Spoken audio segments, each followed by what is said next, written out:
Eusko Jaurlaritzako Berdintasun, Justizia eta Gizarte Politiken sailburu Nerea Melgosak zahar etxeak arautzeko dekretua moldatzeko agindua onartu zuen atzo. Egin duten testuan badira aldaketak zahar etxeetako moduluek esaterako gehienez ere 25 egoilarrekoak izan beharko dutela jarri dute. Arta zuzena ematen duten langileen ratioa handitu egingo da. Hainbat agentziaren arabera 115 egoitza berriei ere jarri nahi zaie muga. 150 egoiliar baino gehiago ezingo dituzte hartu. Babestu elkartearen Bizkaiko egoiliarren familiartekoak batzen dira. Elkarteko eledun Xavier Monrealek adierazi du irakurri dutela dekretu eraberritua eta aurrekoaren antzekoa iruditu zaiela. Hau da eskasa harta on bat bermatzeko. Aurrez ere salatu baitituzte dekretu horren mugak. Bestaldetik LAB sindikatuak atzo jakinarazi zuen epaile batek ebatzi duela eskubide osokoa dela Nafarroako esku hartze sozialeko lehen hitzarmena. Izan ere atzera bota ditu patronalaren inpugnaziorako argudioak. LABek sindikatu nagusia den heinean epaiaren aurkako helegiterik ez jartzeko deia egin dio patronalari egoera bidegabeki luzatu ez dadin. Eguerdion guztioi, 12 pasata iritsi da gurean gaur magazinari heltzeko unea. Gaurkoan gizarte gaiak izpide. Zahar etxeetako langileek urteotan askotan azaldu dute ezinegona ematen duten hartaren kaltearengatik lan baldintzak hobetzeko eskatzen ari dira eta ratioetan ere aldaketak nahi dituzte argudiatuta orain ez dutela izaten aski astirik egoilarrak ondo hartatzeko. Jaurlaritzaren dekretuaren albistaren arira ohar bat plazaratu du ela sindikatuak. Oso kritikoak dira sindikatuko ordezkariak ere, aurretik familien elkartek aipatu bezala aiera daurreta. Pandemiak agerian utzitako egoera kritikoaren ondorio senideek eta langileek behin eta berriz egindako aldarrikapenen ondoren lakuak egoitzei buruzko beste dekretu bat iragarri du. Dekretuaren arabera, 150 egoiliar egongo dira gehienez egoitza bakoitzean, eta zuzendeko harretako langileen ratioak 1,5 handituko dira. Horrez gain, gaueko harreta bermatzeko eta zaintza aringarriak hobetzeko irizpideak badira testu eraberrituan. Izan ere, Araban, Bizkaian eta Gipuzkoan foru aldundien ardurapean daude ezaretzeak, baina herrialdetik herrialdera bada aldaketarik, baita egoitzetik egoitzara. Egun, gabeziak daudela gerikoa da eta horiei aurre egiteko asmoz dekretu berria ondu du lakuak. Baina eragileen ustez ez da nahikoa. Dekretuak Arabako, Bizkaiko eta Gipuzkoako 450 egoitzari eragingo die, eta 6 urte izango dituzte reforma horiek egiteko. Erresidentziak 3 urtean behin ebaluatuko dira modu integralean. Hala ere, dekretuak bereizketa egiten du oraindik eraiki gabe daudenen eta egun sablek daudenen zentroen artean. Dagoeneko martxan dauden erresidentziek plazen muga ez dute errespetatu beharko. Aipatu bezala, eragileen ustez dekretua ez da nahikoa, hala babestu elkarteak dio aurrekoaren antzekoa dela. Era berean, Jaurlaritzak ez duela egoiliarren zenidengana jo testu hori ontzeko, edota gutxienez iritzia galdetzeko salatu du Bizkaiko egoiliarren familiartekoak batzen dituen taldeak. Eta sindikatuak ere kritiko agertu dira. Elako arbidez adierazi duenez, azterketa sakon baten ondoren baloratuko du zeheki edukia. Hori bai salatu du edabiden bidez izan duela testuaren berri, baita dekretu egiteko bidean sindikatuari galderak eginez izana. Bestalde, LABek uste du dekretua ez dela nahikoa sektorean dauden beharrak asetzeko, eta Jaurlaritzak alde batera utzi dituela langileen aldarrikapen historikoak. Bestaldetik elak iragarri du 6 mobilizazio egun egingo dituela Bizkaiko etxeko zerbitzuan ekainaren 19an, 22an eta 26an, eta uztailaren 3an, 10an eta 18an egun horiek aprobetxatuko dituzte, salatzeko erosalmena galdu dutela Komisiones Obrerasek eta UGTek martxo amaieran patronal nagusiekin sinatutako hitzarmenaren eraginez.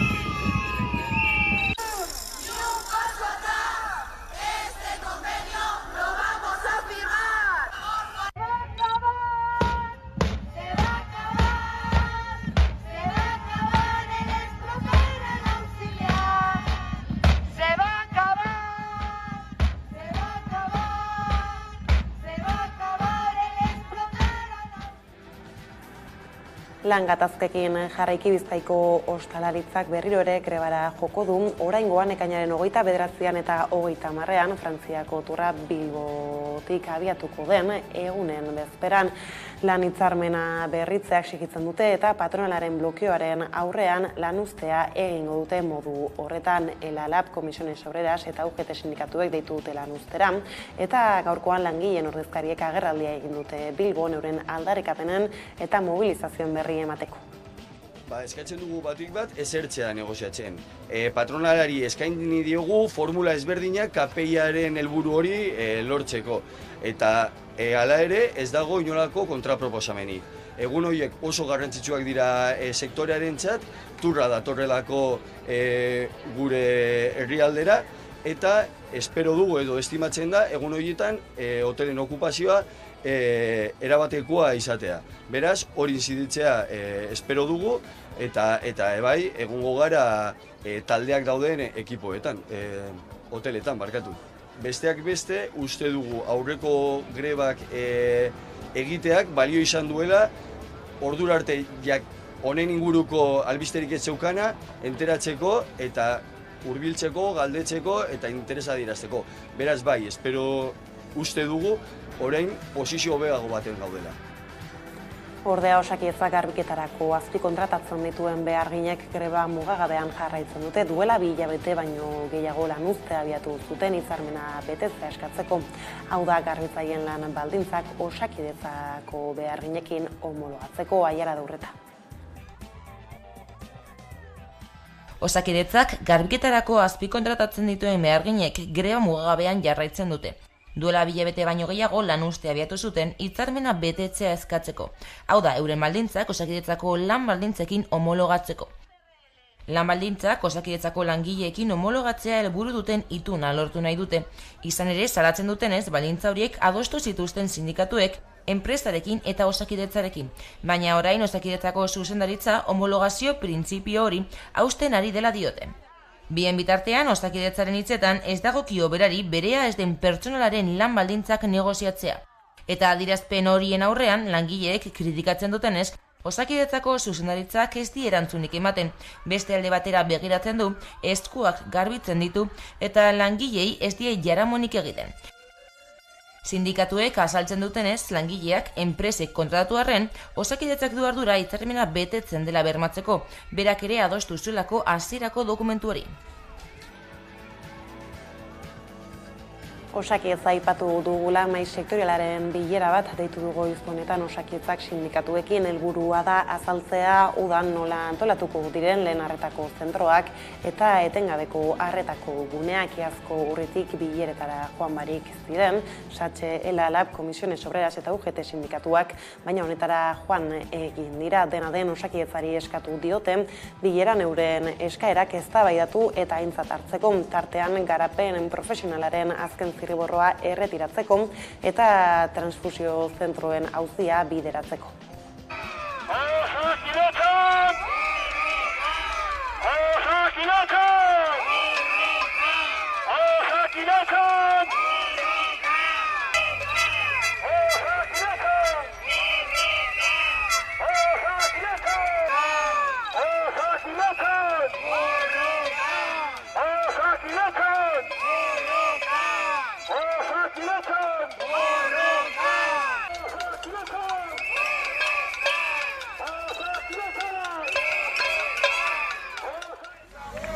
Osasun publikoa! Osasun publikoa!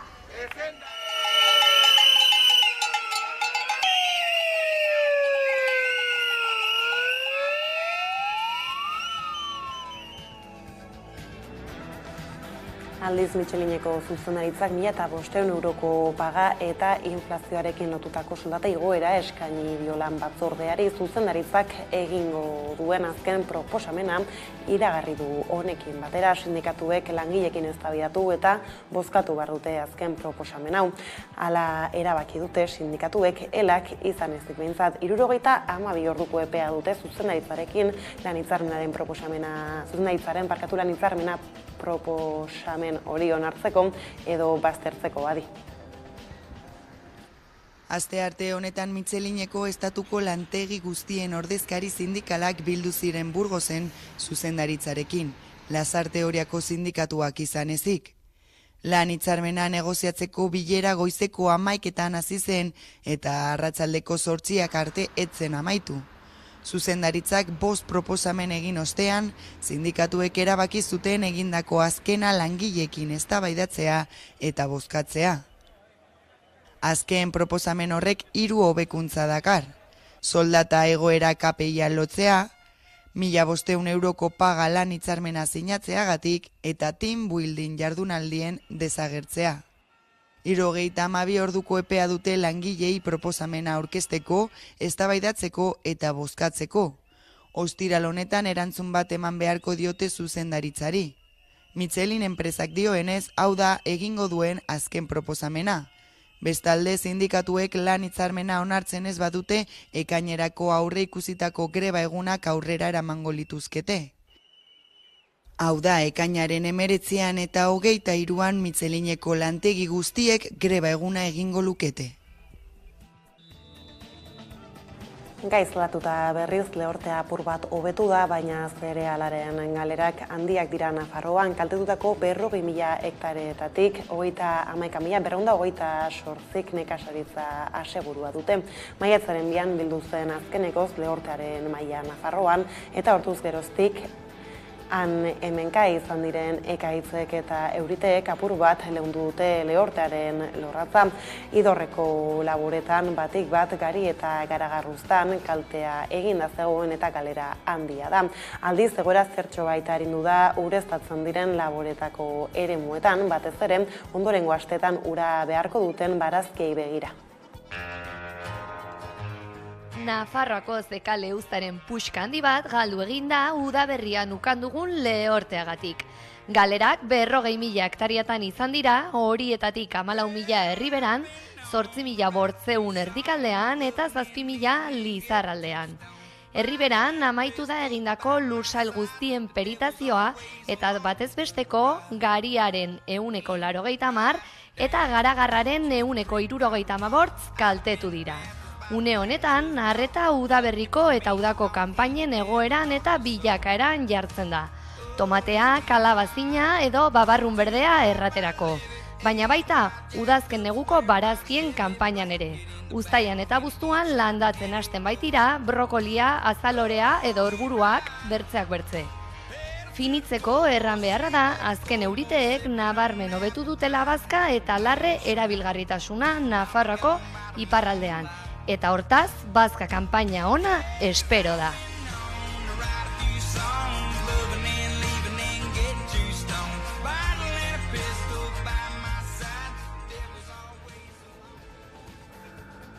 Ostera Urdaibaiko Guggenheim proiektua bertan bera uzteko eskatu dute. Guggenheim Urdaibai Stop herri mugimenduko kidek salatu dute, informazio falta dagoela eta sinadurak biltzen hasi dira egitasmoa eteteko.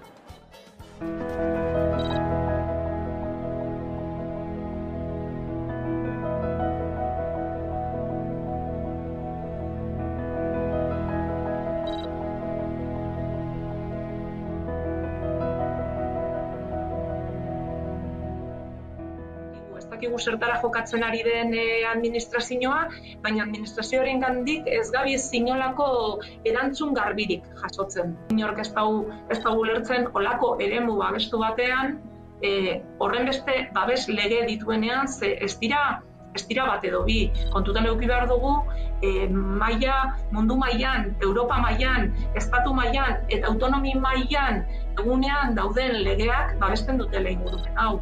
Eta badirudi legeak egiten ditugula, eta arro sentitzen garela legeak egiten ditugunean, eta telebistan agertzen gara lege horiek sinatzen eta aurkezten, baina gero ez ditugu errespetatzen.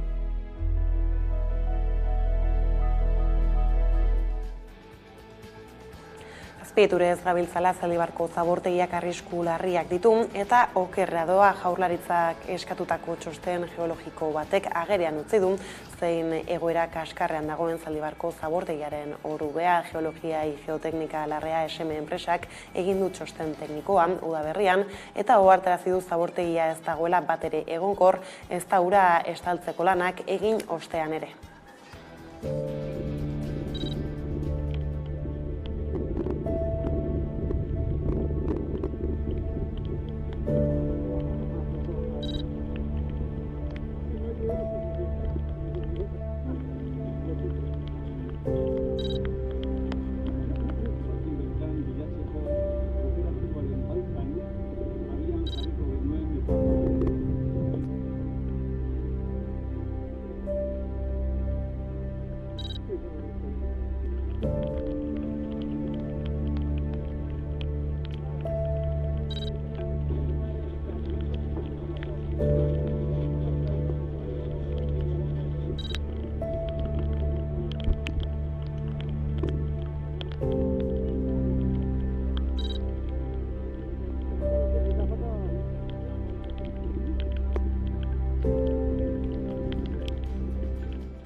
Abiadura handiko trenari helduko diogu orain jarraian, izan ere Espainiar Estatuko presidente Pedro Sánchezek uztailaren lehenean hartuko du Europako Batasuneko Kontseiluko presidentetza, bozetako kanpaina aurrean martxan dela. Testuinguru horretan Iñigo Urkullu Jaurlaritzako lehendakariak Sánchezi eskatu dio Atlantikoko makroeskualdea lehenesteko. Honekin jarraian entzungo dugu zein den bere helburua. Eta ezinezkoa dena da tren garraiobide kate honetan zulo bat izatea, eta zulo hori izatea Frantziako gobernuak ez duelako betetzen bere konpromiso Europar erakundeen aurrean. Orain ordea Debara joko dugu, bertan baita Udane Arbeo lankidea. Kaixo Udane.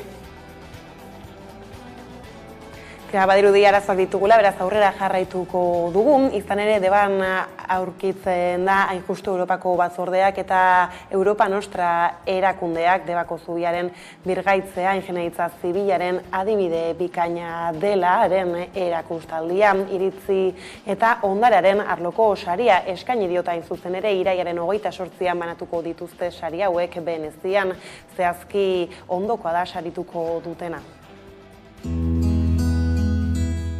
Europako batzordeak eta Europa Nostrak Debako zubia birgaitzea ingeniaritza zibilaren adibide bikaina dela onartu eta Debako zubia birgaitzaren proiektu aukeratu dute Europako ondarea 2023 sarien irabazletako bat izateko. Saridunek 10.000 euroko dirusaria jasoko dute eta Europako ondare sarien ekitaldian omenduko dituzte irailaren 28an, Veneziako Palazzo del Cinema aretoan. Guztira 21 herrialdetako 30 proiektu saritu dituzte edizio honetan. Historia luzea du zubi honek, atzera eginez Doneiako bideko erromesek eta inguruko bizilagunek Deba ibaia gainditu behar izan zuten txalupa pasabide batean edo errepidean gora Sasiolaraino. Harik eta 1876an Antonio Cortazarrek Mutriku eta Debako ertzak lotu zituen arte. Lasturko Arrobitik datorren kare arrizko egitura horrekin. Kare arrizko egitura hori zuraren gainean dago, seguraski aritzaren gainean zimendatzeko. Hala ere 2018ko uztailaren 5eko goizaldean herritar asko hartarazi zituen zarat handi batek. Harriak bata bestearen gainean irristatzen hasi ziren eta zubia kolapsoaren ertzean geratu zen. Berehala itxi zuten trafikoa eta Gipuzkoako Foru Aldundiak bere gain hartu zuen haren birgaitzea, bizilagunen pasabidea ziurtatuz eta ondarearen kontserbazioa bermatuz. Lehen larrialdi fasean funtzio bikoitza betetzen zuen egitura bat ezarri zen, zubiari eustea kolapsoa saiesteko eta oinezkoentzako erabilera bermatzea. Proiektu honetan oso garrantzitsuak ziren baliabide osagarriak berariaz egokitu eta diseinatu ziren zubi hori birgaitzeko. Behin egonkortasuna ziurtatuta birgaitzaren proiektua lantzen hasi ziren, eta lan horretarako 19. mendeko zubiak eraikitzeko teknika ahaztuak aztertu behar izan ziren. Azkenik gangak desmuntatzerak izen aldez aurretik arlandu bakoitza zerrendatuz erdiko pila berreskuratuz eta 2 gangak berrereikiz. Deba eta Mutriku herriak berriro lotzeko aukera eman duen obra izan da hau.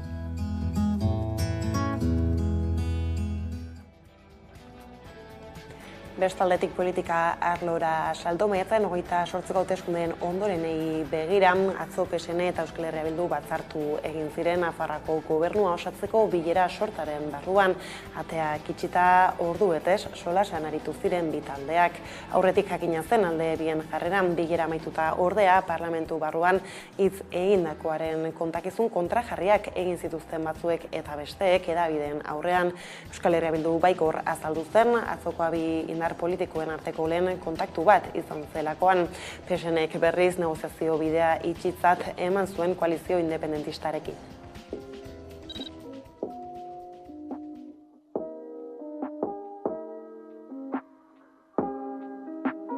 Les hemos dicho claramente que queremos liderar el próximo gobierno de Navarra con María Chivite a la cabeza y que lo queremos hacer conjuntamente con nuestros socios actuales, con Geroa Bai y con Contigo Zurekin, y que no vamos a negociar ningún gobierno con ellos ni van a entrar en el gobierno de Navarra.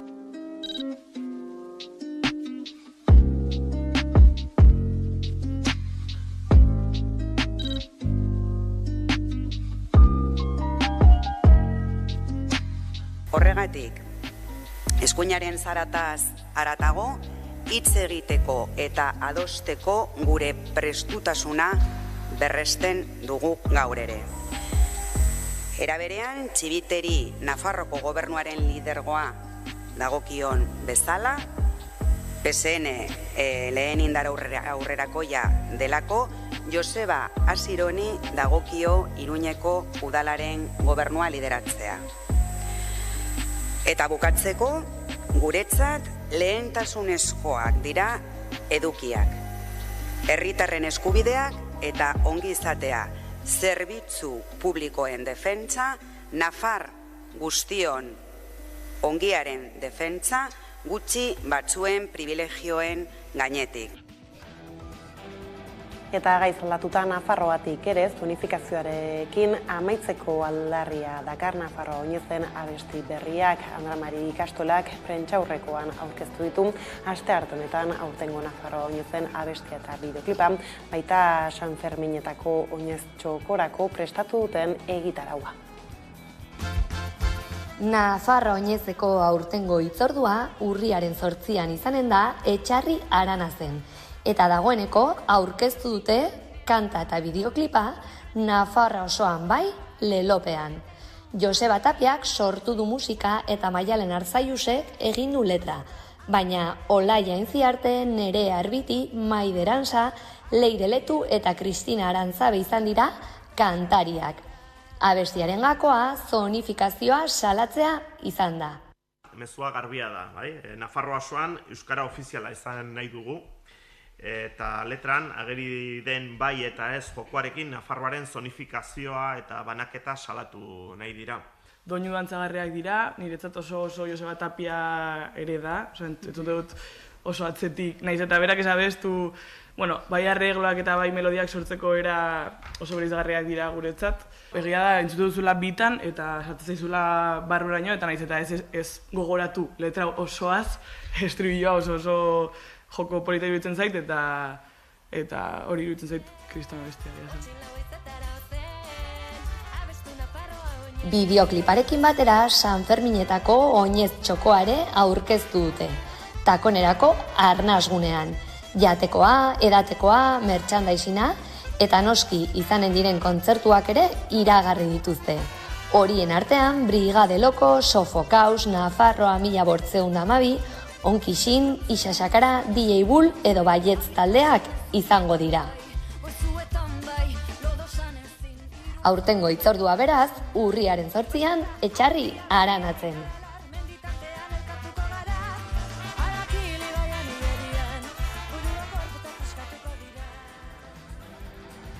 Eta honekin kultura arlora salton, bihar hasiko da azken arro jaialderen 21. aldian, eta inoiz baino emakume gehiagok joko dute aurtengo honetan Erne Jarraian egitaraura.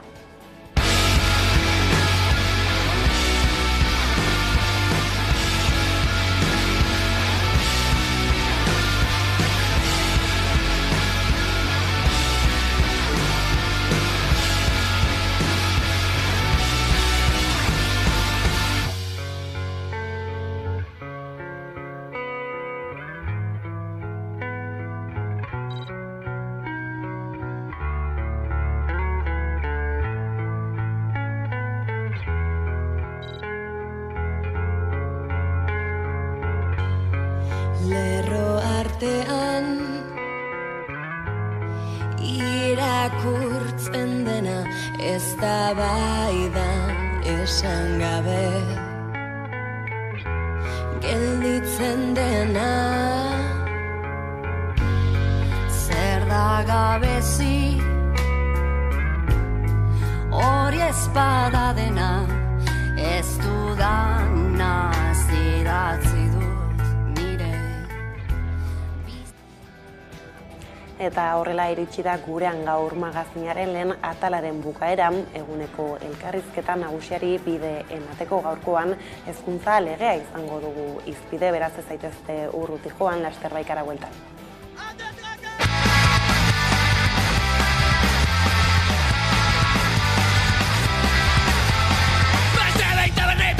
Artean, nazka ematen!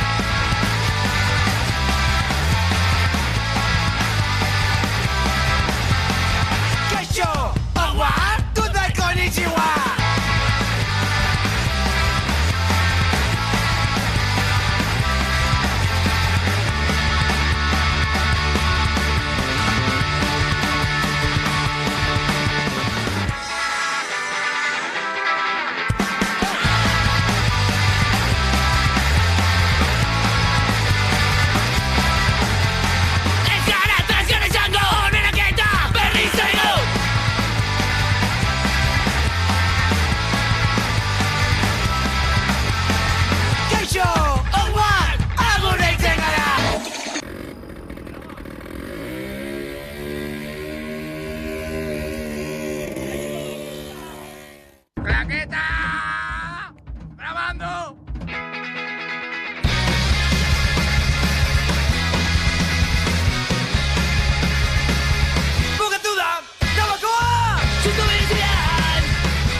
Bada 12:00 iritsi direla, heldu zaigu eguneko elkarrizketa nagusiari heltzeko unea, horretarako hemen dugu gurekin Asier Etxenike, Hezkuntza Plazara ekimeneko kidea. Ondo etorri.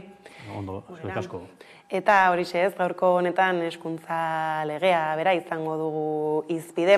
Hortartean ez, badirudi proiektuak beste langa bat gainditu duela ez, azken egunotan batzordean izan diren elkarrizketa eta tira ez, norbanako, zein eragileen ekarpenekin, oraindik ostiralera bitartere hor bada ez, tarterik, tira, eztabaidatzeko eta ekarpenak egiteko ez dakit, egunotako bilera hauek jarraitzeko astirik izan duzuen, zelonako balorazio egiten duzuen bilera hau ez?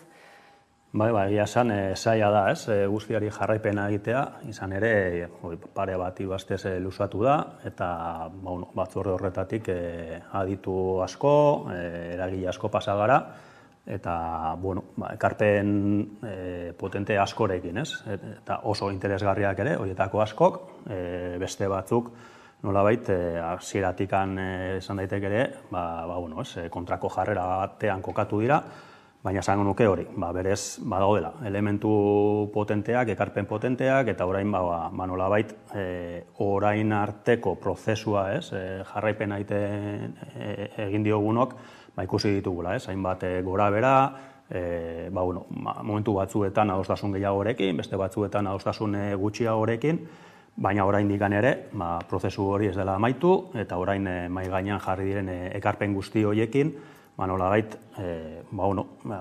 jarraituko dugula ekarpen horiek egiten, ahalik eta, guk hezkuntza plazaran hasieratik esan dugun bezala, ahalik eta legerik onena eskuratzeko, jakitun, ari garela eremu batean, zentrala dena guretzat, hezkuntza eremua herri baten berreraikuntzarako eta bar, zentrala den eremu badela, eta horra adostasun zabalak eskuratu nahi balin badira, eta ez askotan alderdiei edo eskatzen dieguna, interes partidistetatik arago joateko, eta adostasun zabalak eta ez egotea legislatura batetik bestera halako legeak aldatzen, horrek eskatzen du, nolabait guztiok nahiko genukeen legerik onenaren parte horretatik edo, minimo komun batetara iristea eskatzen dugu. Orduan, guk horretan kokatzen gara, eta ahalik eta legerik onena edo eskuratu nahi horretan, baina, konstiente izan da ere, zein den nolabait, indar harremana, bai soziala, bai politikoa. Gainera izan diren batzarretatik ezkexan nagusiak bai etorri dela lotuta segregazioaren aferarekin, euskararekin eta baita ere publikotasunarekin, aipatzen genuen ez, nola oraindik ere bidea baduen egiteko legeak ere ez, hildo hauetan bere orokorran jasotzen denarekin ez, zer etorkizun espero dezakegu? Aipatutakoa, nik uste dut, gora bera ezberdinak egon dira, kritika edo jarrera ezberdinak ere bai, batzuk oso hasieratik erabat kontra kokatzen direnak, baina nik uste dut beste alde batetik ere, prozesu guzti honetan eta ez bakarrik legearekin, ikusi direla, segregazioaren eremua, matrikulazioak eta bar, gora bera batzuk, baina nolabait hobekuntzak eta ekarpen horiek badoazla neurri batean edo jasotzen, publikoaren eremuaz edo, aipatzen desuna, eta, zor gure ikuspegitik, eta nik neu, eskola publiko bateko kide izan da, uste dut evidentea dela, badagoela egon dela, azkeneko urteetan alako utzikeria bat, sare publikoaren inguruan, badaudela hainbat desabantaila, sare publikoa bera nola dagoen antolatuta, oso modu vertikalean, zentralizatua, burokratizazio maila oso altu bat, sentimendu hori hor dago eta palpablea da, horretan mugitzen garen guztion partetik, baina hori nolabait da egungo markoan, egungo legeekin sortutako egoera bat, hortaz, gure diagnostikoa hori izan da, argi daukaguna da ezin dugula termino berrinetan mantendu, eta horregatik nolabait lege proposamen honetan ere bai ekarpenak eta hori hobetzen joateko gure asmo guztia kokatzen dugu, eta horretarako guretzat konfigurazio berri oso bat ekarri barko luke, lege honek eskola publikoari ere bai beste posizio bat emango diona, eta nolabait irudikatzen dugun eskema horretan, nolabait geroz eta komunitariagoa izan hezkuntza sistema, geroz eta publikoagoa izango da ere bai, zentzu horretan. Orduan, uste dugu, termino honetan beharrezkoa dela, lege berri bat, norabide horretan joango dena, eta lege proposamen honetan badaudela jadanik euskarri batzuk norabide horretan urratsak eman ahal izateko. Bai, ez da gero kaletan ikusitugun protesta gehienak behintzat ez, sarearen publikotasun horrekin lotuak izan direla asko eta asko ez, azkenak behintzat ez, Euskal Eskola Publikoa Zahar, plataformak ditutakoak ez, azken iragan hasteko protesta horretan bestak beste ez, lege honek sistemen ahultzea, publikotasunaren sistema hori ahultzekarriko duela ez, hailen du zen horme zuen, hartan nola errepatu duzu permiso hori ez, haian esan dituzunetik tiraka? Bai, guretzat, publikotasunaren inguruan ere bai, inkluso eredu ezberdinak irudikatu ditzakegu, ez? Hori nola ulertzen dugun, eta esango nuke, aipatutakoa gaur egun daukagun eskema legalarekin, EAen dagoen hezkuntza legea nolabait, eskola publikoaz hitz egiten du, eta hori 30 urtetan ekarri duena, da gauza batzuetan mugimendurik eza, ez? Nolabait matrikulazio datuak hartzen bali maitu, azkeneko 30 urtetan, ehuneko 50 mantendu da, eta ekarri du ere bai gaur egun eskola publikoetan daukagun errealitate hori, ez? Hori, eta beste gauza asko ere bai. Hortaz, nolabait gauden leku horretan mantentzea guretzat horregatik, ez daukera bat, ez? Hobekuntzak behar ditugu, lege berri bat behar dugu, nolabait hori ere bai indartzeko, eta inkluso sare publiko hori nahi bada beste termino batzuetan, beste ezaugarri batzuekin ere bai, inkluso indartzeko, ez? Zor, konfigurazio berri guzti horretan guretzat badaude tresnak. Zentzu horretan gainera plan pilotu bat galdegin duzue ere ez, zergaitik? Guretzat bada esaten genuen, ez? Legea bada tresna bat, baina tresna honek bakarrik, inkluso legerik honen alortuta ere, bera bakarrik ez du ekarriko hezkuntza sisteman eta gure herrian behar dugun eraldaketa hori, ez? Eta hor, adibide bezala askotan jartzen dut D-eredua bera, ez?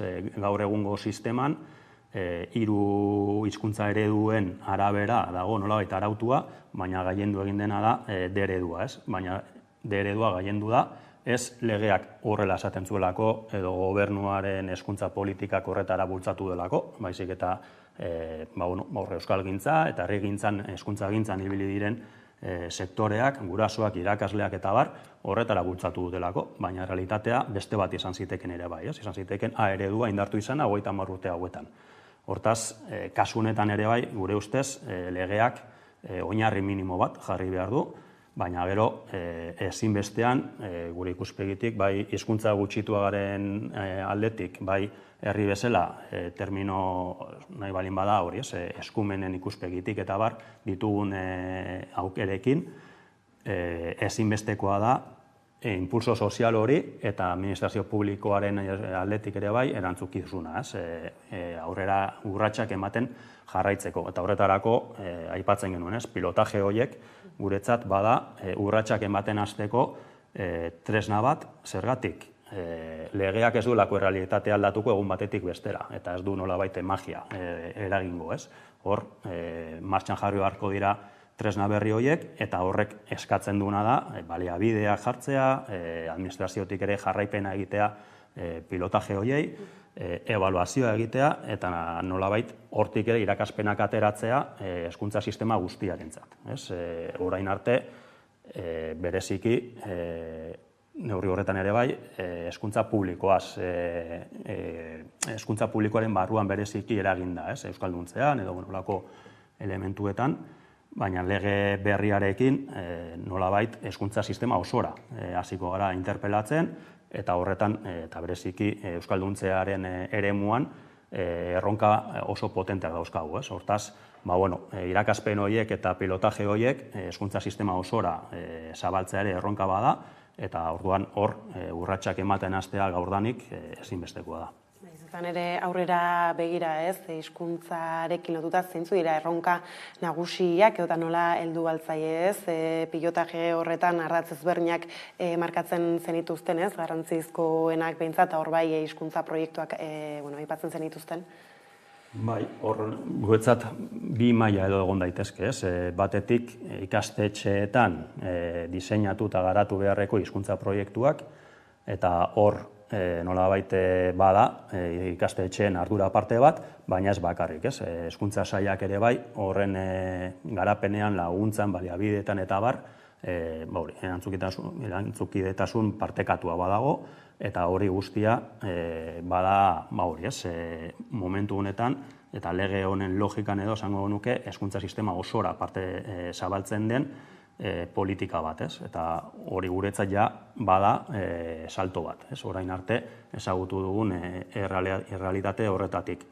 Baina hori, gainera gure ustez, indartzen da udaletako hezkuntza kontseiluen planteamenduarekin, ez? Azken finean, askotan esan da, eta euskalgintzatik eta hezkuntzatik ikusita euskalduntze prozesua nola joan den, eremu honetan eskolak bakarrik ezin du. Eta orduan, eskola bakarrik ezin badu, hori indartuta dela behar da ere, eskolatik kanpoko bestelako eragile, udaletatik hasita, baina baita ere herrietan, aisialdian edo beste eremuetan lan egiten duten bestelako eragileekin. Orduan, nolabait, hori guztia, eta legean barne biltzen da, bai hezkuntza kontseilu horietan, eta baita ere herri kurrikuluma edo herri hezkuntza proiektuaren logika horretan. Orduan, guretzat euskalduntzean bada, bat ikastetxeetan eta hezkuntza sailaren ardurapean garatu beharreko ikastetxeko hezkuntza proiektu horiek, baina baita ere herrian herri bakoitzean tokian toki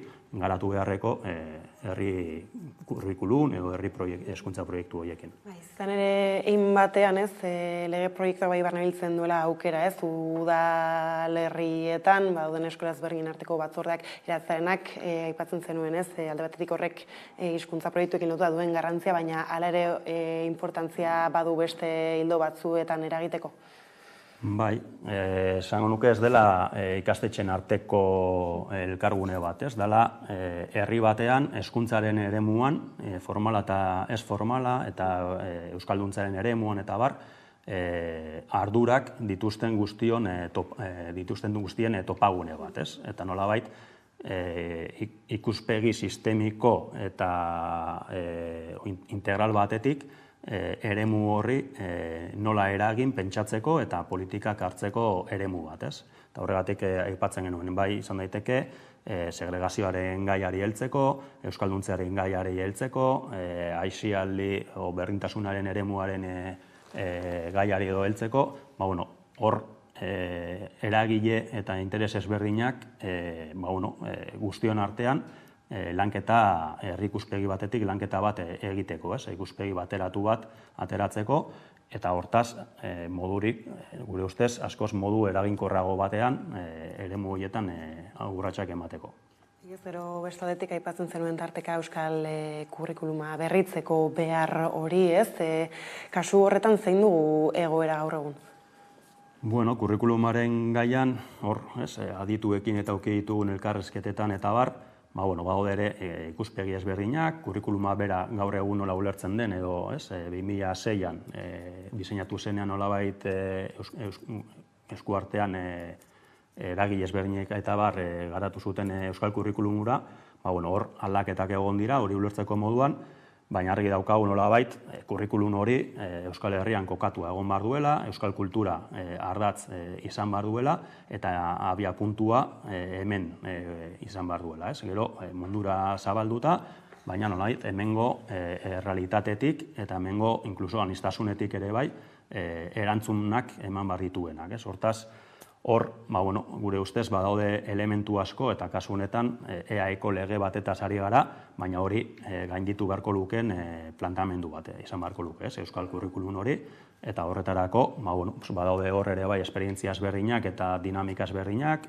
EU-tik hasita, eusko ikaskuntzatik hasita, da bar, bide horretan, norabide bat, kokatu dezaketenak, eta gure ustez egokia izan daitekeena eztabaida horretan.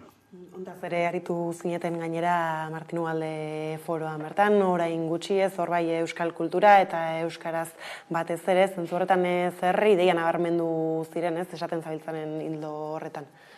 Bai, hor, legera etorri eta berriro nolabait, dago, gauza bat euskalduntzea modu batean edo bestean ulertzeko, soilik hizkuntza baten transmisioaren ikuspegitik, edo azkenean hizkuntza eta kultura bat delaren ikuspegitik, eta zentzu horretan, uste dugu guk bigarren modu horretan ulertzen dugu noski, eta horretan, legean ere, ekarpenak eta egingo ditugu, hori hobetzeko, ez dela soilik gure eskolak, ez direlako hizkuntza eskolak, bada, hizkuntza, kultura, eta beste balio sistema oso bat ere garatzeko guneak, eta alde horretatik, hor ere, ekarpenak eta zehaztasunak egin behar ditugu lege horretan. Gero gainera lehen nire aipatu duzu nola, esaterako Euskal Kurrikulumaren baitan eta barrain bat aditu ezberdinekin izan zareten, plan pilotua bera aurkeztu zenutenean, hortaz egin zenutenean, baita ere aipatzen zenuten asmoa bat zela bilera erronda eta ez hori zertan den, edo helburu horrek nondik doa zen? Pixkat lehen esandakoaren aritik, gure asmoa da legea bai eta legea aliketa honena eskuratzea, baina nolabait urrango fasean kokatzen balin bagara, eta nolabait konfigurazio berri horretan nola eragin eta nola eraman hezkuntza sistema hau gure ustez izan beharko lukeen helmuga horretara. Orduan alde horretatik harreman ezberdinak eduki ditugu, dagoeneko egiten ari garen proposamenetan legeari begira ere bai, beharrezkoak ikusten ditugun zehaztapenak eta horria fruitu bat edo ematen ari dira, eta gero aurrera begira, azkenean lege hau tramitatzen den bitarte horretan, nolabait kanpora begira esan dezagun, gauzak ikustaraztea zailagoa egingo zaigu, azkenean legean eztabaidak neurri handi batean dena eramaten duelako, baina lanketa egiten ari da norabide horretan, herriz herri ere bai, aurrerantzean, pixkat elkarguneak sustatu, indartu, eta hortik, gure ustez, hurrengo hamarkada behintzat, hezkuntzan eman beharreko eraldaketa ikuspegi horretan, oinarriak jartzen, eta eraldaketa horretan urratsak ematen hasteko lehen bailen. Hasien gainera aipatzen zenura asmoa baden eragitea, alderdien arteko haikamika horietatik harago, edukian bertan eragitekoa, hain zuzen ere, eta zentzu horretan oraindik legeak berak egiteko duen bide horretan egiazko zerra aukera ikusi duzu aipatzen genituen hainbat helburu hauek benetan aintzat hartu daitezen. Guretzako agerraldian legebiltzarrean bertan aipatzen genuen, ikusten ditugu elementu positiboak, baina ikusten ditugu ere bai, elementu positibo horiek benetan aurrera egin ahal izateko, oraindikan zehaztapen batzuk, behar direla, hasi nola ebaluatuko den, euskalduntze B1, B2 aipatzen da, hori nola ebaluatuko den, guretzat ezinbestekoa da hori kanpo ebaluazio bat izatea, eta sistema guztien hobekuntzarako ere akuilu izatea, hor jasotzen diren emaitzak, edo hezkuntza zerbitzu hitz egiten denean ere bai, hor oraindikan zehaztapen batzuk falta dira, horren inguruko kontrolak, eta bar, orduan, hor guk proposamenak egin ditugu, eta joango gara ikusten, guk dakaguna alera horren barruan, nola lortzen dugun edo ez, lege hori bera hobetzen jarraitzea. Eta bukatze aldera agian elkarrizketa osoan zeharrez, bada hor orain galdetuko dizudana, baina aurrera begira guzti hauek aintzat hartuz gero zer nolako hezkuntza sistemarekin aurkituko gara hemen? Guretzat hori da, guretzat orain mahai gainean daukaguna da sistemaren konfigurazio berri bat, nolabait ikuspegi publiko eta komunitario batetik indartsuagoa izan daitekena, sistema deszentralizatuagoa izan daitekelako, parte hartzaileagoa, hezkuntza komunitate ezberdinen parte hartze maila altuago batekin, eta horrek eragiten du gure ustez nolabait sistema publikoago bat edukitzea, herritarron eta hezkuntza komunitatearen eskumen edo esku hartze gehiago edukiko dugun hezkuntza sistema oso batekin, eta gainera orain arte nolabait ituntze unibertsala izan den hori, eta horrek ekarri dituen desberdintasunak, mugak, barrerak eta bar, hori lausotzen joango direnak gutxienez, eta behintzat erantzungitasun sozial baten ikuspegitik exigentzia maila altuago bat ekarriko diona, eta beste eremu batzuetan ere bai ikusten hasi garen ere bai, 0-2ko aurreskola patzuergotan doakotasunerako bidea ematen hasi da, gure ustez, orain arte ezagutu dugun hori, hezkuntza sistema hori, hemendik 10 urtetara oso plantamendu ezberdin baten aurrean egon gaitezke, eta gu behintzat horretan lanean jarraituko dugu. Gainera, oraintxe akordatzen nintzen ez nola ikusi dugun orain gutxi ere Jaurlaritzaren datuak, etorkizuna begira, matrikulazioak nola jaitsiko diren, azkenean panorama demografikoaren jakitun bagara, zertan hori, eta hori ere ez da edonolako erronka. Horrek ekarriko du, batzuentzat mehatxu bat izan daiteke, eta depende hori nola kudeatzen ere aukera bat izan daiteke, izan daitekelako, ikasle gutxiago dauden neurrian, ratioak ere jeistea, eta hori aukera bada, hezkuntza kalitatearen ikuspegitik, baliabide gehiago jartzea ikasle bakoitzeko nolabait, lehen aipatzen genuen horretatik, gehiago behar duenari gehiago emateko. Bai euskararen eremuan, bai bestelako eremu batzuetan. Hortaz, jaitsira demografiko hori ere, gure ustez, baliatu behar dugu, hezkuntza sistema guztiain kalitatean urratsak emateko, eta publikotasun eredu horretan ere bai urratsak emateko. Ikusi beharko dugu ez, zerrenako bide hartzen duen guzti-guztionek, ez dakit zer gehitzerik nahi duzun, ala...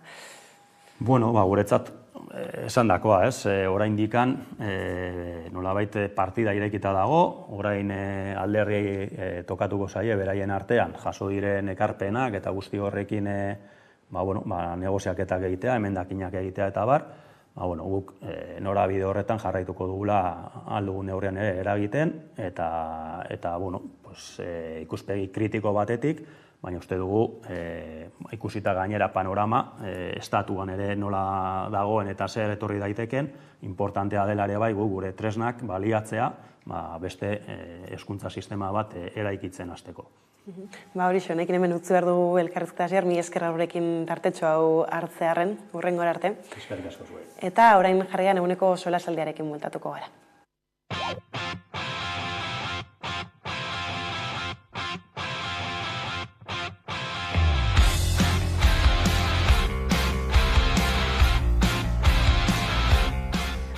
Nik uste dut landa eremuan bi modutan edo bi esparrutan banatu dezakegula pixkate jendea, ez? Lehenengo esparrua izango litzateke zuzenean landa ustiatzen duten pertsonak, ez? Eta hoiei aplikatzen zaie hitzarmen bat deitzen dela agropekuario, bale? Eta, hitzarmen hau Nafarroakoa da, beraz, elak adibidez ez du sinatu, guk uste dugu askoz hobea izan daitekela, orain izan ere negoziatzen ari da berriro, gu mailan gaude, ikusiko dugun oraino iristen garen, baina nik esango nuke hor gehien bat zuzenean ustiatzen dut lurra edo landa zuzenean ustiatzen duen jendearen pixkate lan baldintzak edo nahiko prekarioak direla, ez? Gehien bat lan egiten dutelako kanpainen arabera, barazki ezberdinen kanpainen arabera, beraz horrek azkenean estabilidade falta nabarmena ematen dio jendeari, ez? Hemen aplikatzen dira batez ere fijo diskontinuo izeneko kontratu motak, ez? Azkenean, azkenengo lan erreforman agertu, ez dira agertu, lehenago bazeuden, baina batez ere orain askoz gehiago erabiltzen dira. Eta, azkenean honek esan nahi duena da, jendeak lan egiten dituela pare bat hilabete, eta gero beste urteko beste zatia langabezira doa, ez? Orda, lana eta bizitza pixkatu uztartzeko oso komplikatua da, ez? Hori, esango genuke, esparru horri dagokionez.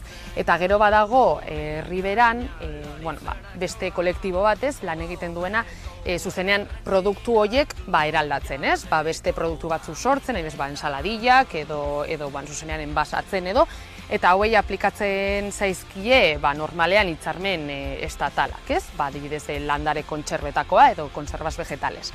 Eta, hauen baldintzak berriro ere soldaten inguruan eta ez dira onak, azkenean guk uste dugu horrelako hitzarmenak sektorialak, estatalak balio dutela, azkenean jendearen lan baldintzak pixkat txartzeko, orduan, hauei aplikatzen zaizki horrelako hitzarmen motak, ez?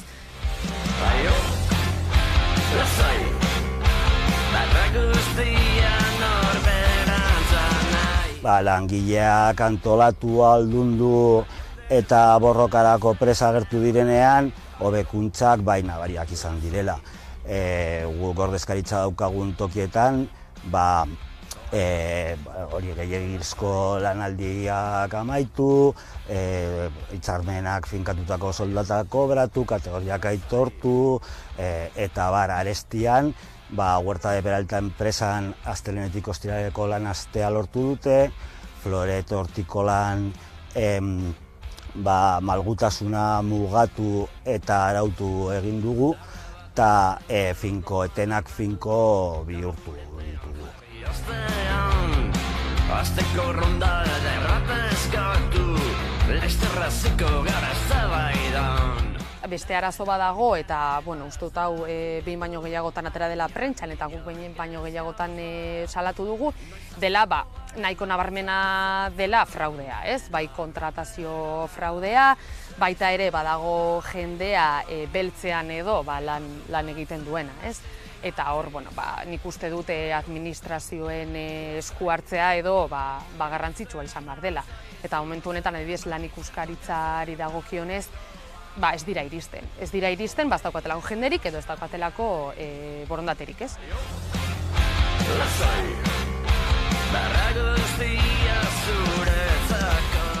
Nik uste dut azkenean, erantzuna nabarmena da baietz, ez? Azkenean gizartean rasismoa edo xenofobia badago egunerokotasunean, eta nik esango nuke horrelako esparruetan nun lana hain gogorra den, hainbat ordu eta estabilidade falta hori nahiko nabarmena den, batez ere migrantei, benetan txartu daude, ez, pertsona hauek, migrantei benetan eragiten die, ez. Guk dakigunaren arabera, batez ere hobeto ordainduen dauden postuetan, kapataza edo dena delakoa direla gizonak eta migranteak ez direnak, ez. Orduan, egia da dela gizartean bezalase, horrelako sektoreetan benetan eragiten die txarrera, ez.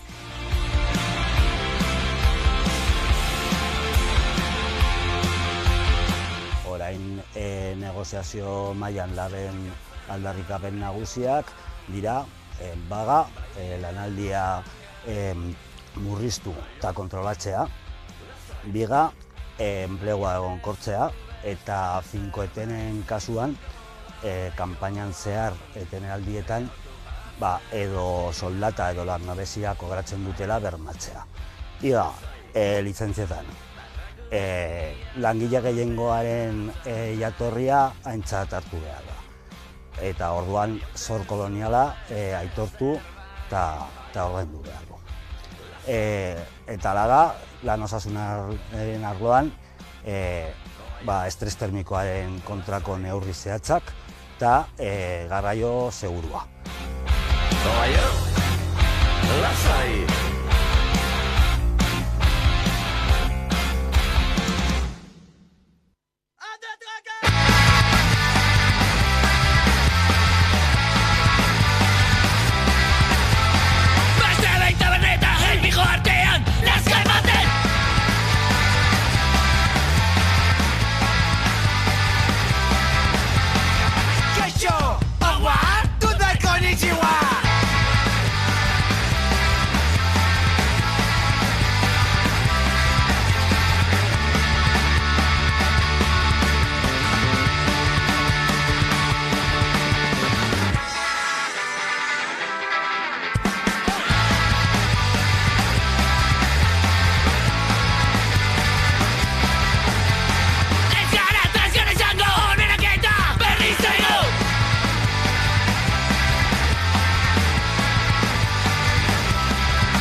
ordu bata iritsi dela heldu zaigu eguneko solasaldiari heltzeko unean, horretarako hemen ditut albo banatan, Zurine Rodriguez eta Fermi Rubiralda, ondo etorri biei.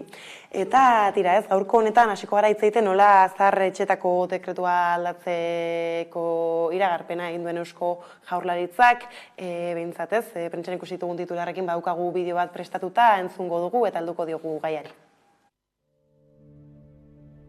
Pandemiak agerian utzitako egoera kritikoaren ondorio senideek eta langileek behin eta berriz egindako aldarrikapenen ondoren lakuak egoitzei buruzko beste dekretu bat iragarri du. Dekretuaren arabera, 150 egoiliar egongo dira gehienez egoitza bakoitzean, eta zuzeneko harretako langileen ratioak 1,5 handituko dira. Horrez gain, gaueko harreta bermatzeko eta zaintza aringarriak hobetzeko, irizpideak badira testu eraberrituan. Izan ere, Araban, Bizkaian eta Gipuzkoan foru aldundien ardurapean daude ezaretzeak, baina herrialdetik herrialdera bada aldaketarik, baita egoitzetik egoitzara. Egun, gabeziak daudela gerikoa da eta horiei aurre egiteko asmoz, dekretu berria ondu du lakuak. Baina eragileen ustez ez da nahikoa. Dekretuak Arabako, Bizkaiko eta Gipuzkoako 450 egoitzari eragingo die, eta 6 urte izango dituzte reforma horiek egiteko. Erresidentziak 3 urtean behin ebaluatuko dira modu integralean. Hala ere, dekretuak bereizketa egiten du, oraindik eraiki gabe daudenen eta egun sablek daudenen zentroen artean. Dagoeneko martxan dauden erresidentziek plazen muga ez dute errespetatu beharko. Aipatu bezala, eragileen ustez dekretua ez da nahikoa, hala babestu elkarteak dio aurrekoaren antzekoa dela. Era berean, Jaurlaritzak ez duela egoiliarren zenidengana jo testu hori ontzeko, edota gutxienez iritzea galdetzeko salatu du Bizkaiko egoiliarren familiartekoak batzen dituen taldeak. Eta sindikatuak ere kritiko agertu dira. Elako arbidez adirazi duenez, azterketa sakon baten ondoren baloratuko du zeheki edukia. Hori bai salatu du edabiden bidez izan duela testuaren berri, baita dekretu egiteko bidean sindikatuari galderak eginez izana. Bestalde, Labek uste du dekretua ez dela nahikoa sektorean dauden beharrak asetzeko, eta Jaurlaritzak alde batera utzi dituela langileen aldarrikapen historikoak.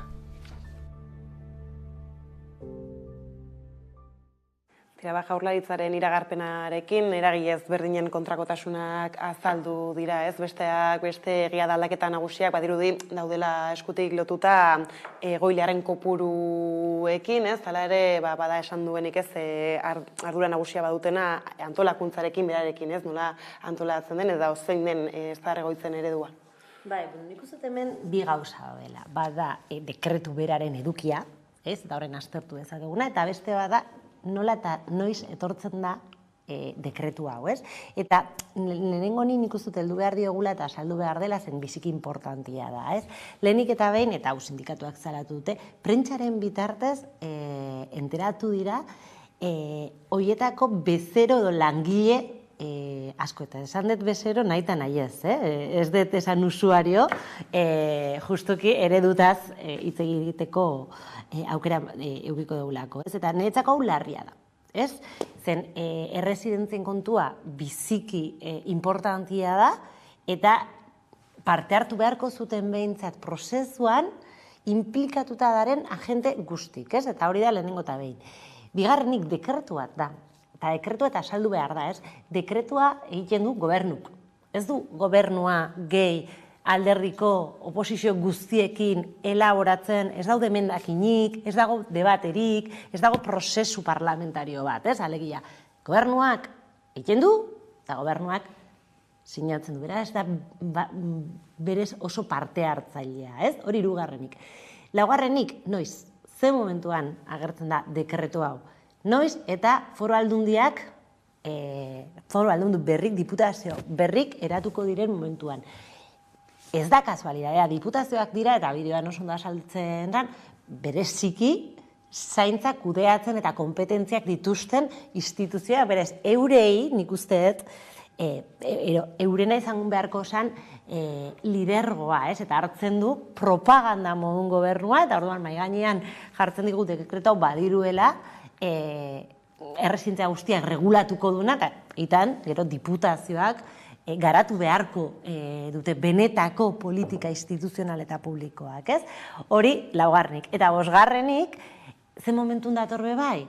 Izugarrizko lizkar sindikal osteko momentuan, ez? Oain dala pare bat aste ikusi genuen nola Bizkaiko emakumeak lortu zuten konbenio berria sinatzea hilabetek eta hilabetek greba eta gero. Orduan honekin ikuste dut bilatzen dutela ere isiltzea benetan dagoen beste gora da. Hau da kontekstua, eta ontatzatuko dion nire kideari hitza, ez? Eta gero dago edukia, ez? Eta edukia ere, bueno, ikusi behar da, irakurri behar da, eta badirudi gauza on batzuk dakarratela, baina nire ustez berez asko ez da aldatzen. Ereduari ez diogu inongo erreferentziarik egiten, ez? Erresidentzian dagoen arazorik handiena da pribatuak direla, edo subkontratak direla, eta hori egiten du beste guztia, ez? Prekarizazioa, egoilarren tratamendua, eta guztia ez da aldatzen, ez da ematen publikotasunaren aldeko bide bat, ez? Orduan, nire ustez nahiko propagandistikoa da berria. Bai ez, ala eslatut ere hainbat sindikatuk, egia da esaten zenuen arira nola Eusko Jaurlaritzak azken finean jartzen dituen dira minimo batzuk, eta gero aldundi bakoitzak hartu eta garatzen du, baina badakigu ez, orain hartan behintzat zein formatutan garatu izan dituen Jaurlaritzaren agindu hauek. Zurinek oso ondo azaldu du, zentzok izan dira momentu honetan horrelako dekretua, zuka oso ondo azpimarratu duzun bezala, agertzeko arrazoiak, ezta. Niri dena den noizean behin gogoraraztea premisa bat gustatzen zaidala, eta zera da propagandistiko izan arren eta propagandistiko izatea baldin bada bere benetako arrazoia, hala edo nola da mobilizazioen ondorioetako bat. Esan nahi dut, honek beste arrazoiak probatzen duten bezala,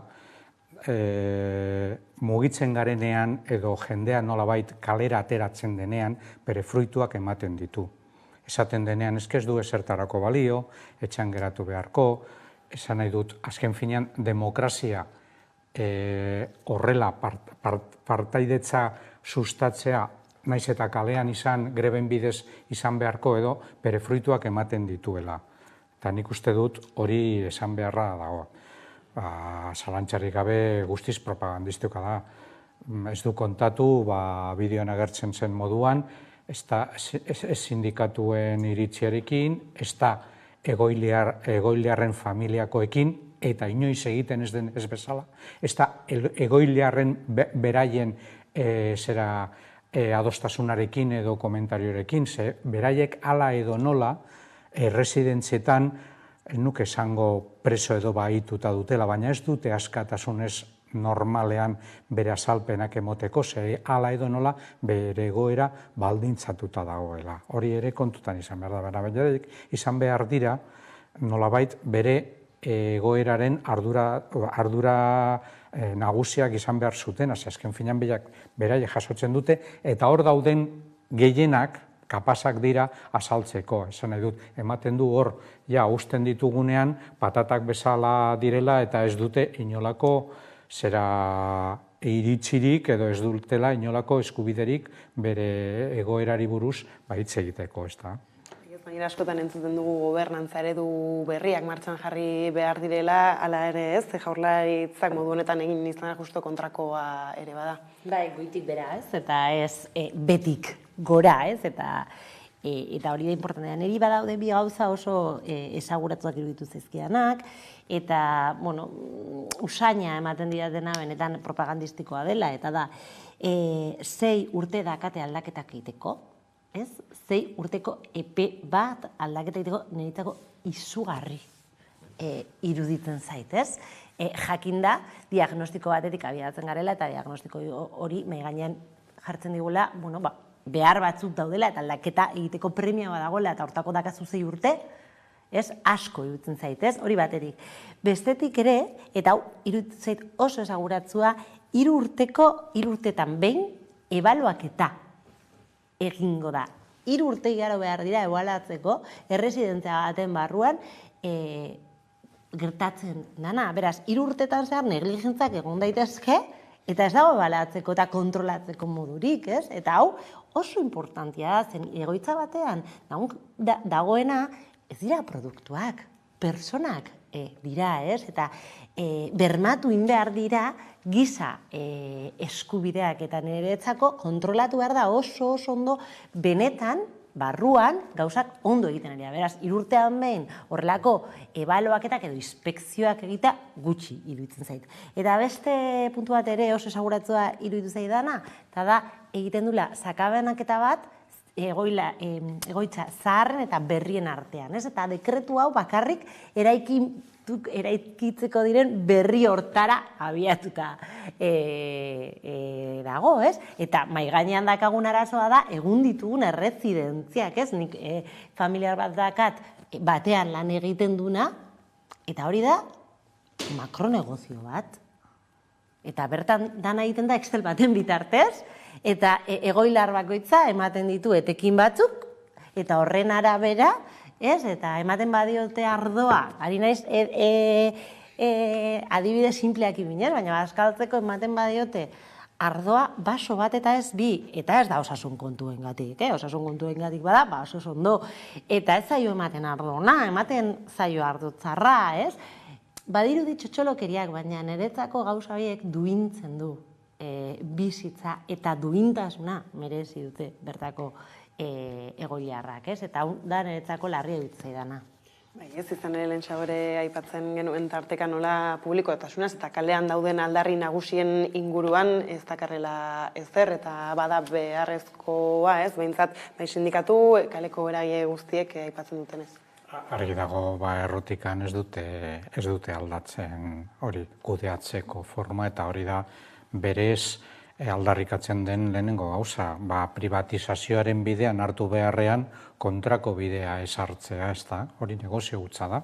Soilik ikusi behar dugu zemotatako jabetza dagoen hoien atzetik, edo fondo putreak, edo osasun pribatuaren goi mailako erraldoiak, IMQ bezalako zentroak, berez gainera 6 urte horietan atontzeko epaia, esan nahi du, diru publikoarekin atondo egingo direla, plazak hainbat eta hainbat diru publikoarekin kudeatzen direla, zuzenean ala zeharkakoa, eta beraz hori oso importantea da, eta zurinek azpimarratu den bezala, azken finean pertsonak dira hor daudenak. Ni are esango nuke, hor egongo garen ez dakit guztiok, baina gehienok hor pasako garala. Beraz, nik uste dut, ez da txantxetako kontua, baizik eta guri inporta zaigun gai oso potoloa eta oso importantea. Lehentxagora aipatzen genuen nola aldundiek eurak daukaten eskumenik eta handiena, zeintza sisteman bertan, ez, eta oin, hauteskundeak eta gero, justu larunbatarekin, ez, osatuko direla hainbat erakunde ezberdin egia da, ez, agertzen zaigula panorama, orain arteko aginte berdinek jarraituko dutela aldundi ezberdinetan, beraz ez dakigu. Nik esako nuke zaintzen kontuera, txarrera gogoaz, ez, zeren dakagun eszenatokia ezberdina da. Oain arte, egia da, EAJ eta PSE egon direla instituzio guztietan, bere jarrera privatizatzailea izan da zaintzara begira, baina orain beste aktore bat sartzen da, biziki garrantzitsua dana, eta hori da Alderdi Popularra, ia da gobernutan badirudi ez dela sartzen, baina zerbait eskatuko du bere gain, eta nik uste dut hemen fiskalidadea dela da gauza bat, baina zaintza da beste bat, eta Alderdi Popularra ez daka bere iruditegian soilik privatizazioa, baizik eta zaintza izan behar da familian egin beharreko kontu hori. Ez da bakarrikan erresidentzia pribatuaren aldeko apostua, baizik eta emakumeak zaindu behar dute gurea delako fatua, eta niri hau beldurra ematen ditzen, errealidadea da hori, ez? Privatizazioa ekartzen du alde batetik, hemen esan deguna, ez? Egoilarren egoera hori duina ez izatea, baina privatizazioa ere dakar, erresidentzia hortarako nork joateko kapazitatea daka, ordaindu ahal duena, ordaintzeko kapazak ez garenak, zaintza hori ez da desagertzen, zaintza hori egiten da berdin. Nork egiten du? Nik oso argi dakat nork egiten dugu, eta normalean izaten dira, eta izaten gara emakumeok, eta hori da nik uste topatuko dugun eszenatokia, eta PPek horren atzean nik uste dut ere horren aldeko apostua egingo duela, seguro. Zori esatera ninduan nola eratuko diren gobernu berriekin ere, ez zaintzaren demokratizazioak berak itxaron egin beharko duen? Bueno, atzo adibidez, ekonomia kontseilariak esaten zuen ekonomia ustez baino hobeto zebilela. Nik ez dakit, jasoko den diru gehigarri hori zertan inbertituko den, izango zen nire lehenengo galdera, ez da? Azken finean, zuk uste baino diru gehiago lortzen duzunean, jakin behar dugu zertan inbertituko den. Dekretuari begira berriro ere, salatu eginda, badirudi, kasu batzuetan onartu egingo dela, enfermerak izan beharrean, auxiliarrei zera bide ematen zaiela. Horretan, argi eta garbi dagoela arrazoi ekonomizista bat. Ordaindu beharrean, goi mailako pertsona bat, beste pertsona bat, ez horren soldata altuarekin ordaintzeko, ez da? Eta gero argi dagoela ezin da ukatu sektorearen femininizazio eta ikusita gainera zemotatako perspektibak dugun, zemotatako adin piramidea daukagun, gero eta gehiago izango dira horren zaintzak behar izango dutenak eta gero zenbat jasoko duten horrelako kontuak, ez da? Etorkizunak iradokitzen dituen datu hauei begira ez, soluzioak nahiko murritzak badira.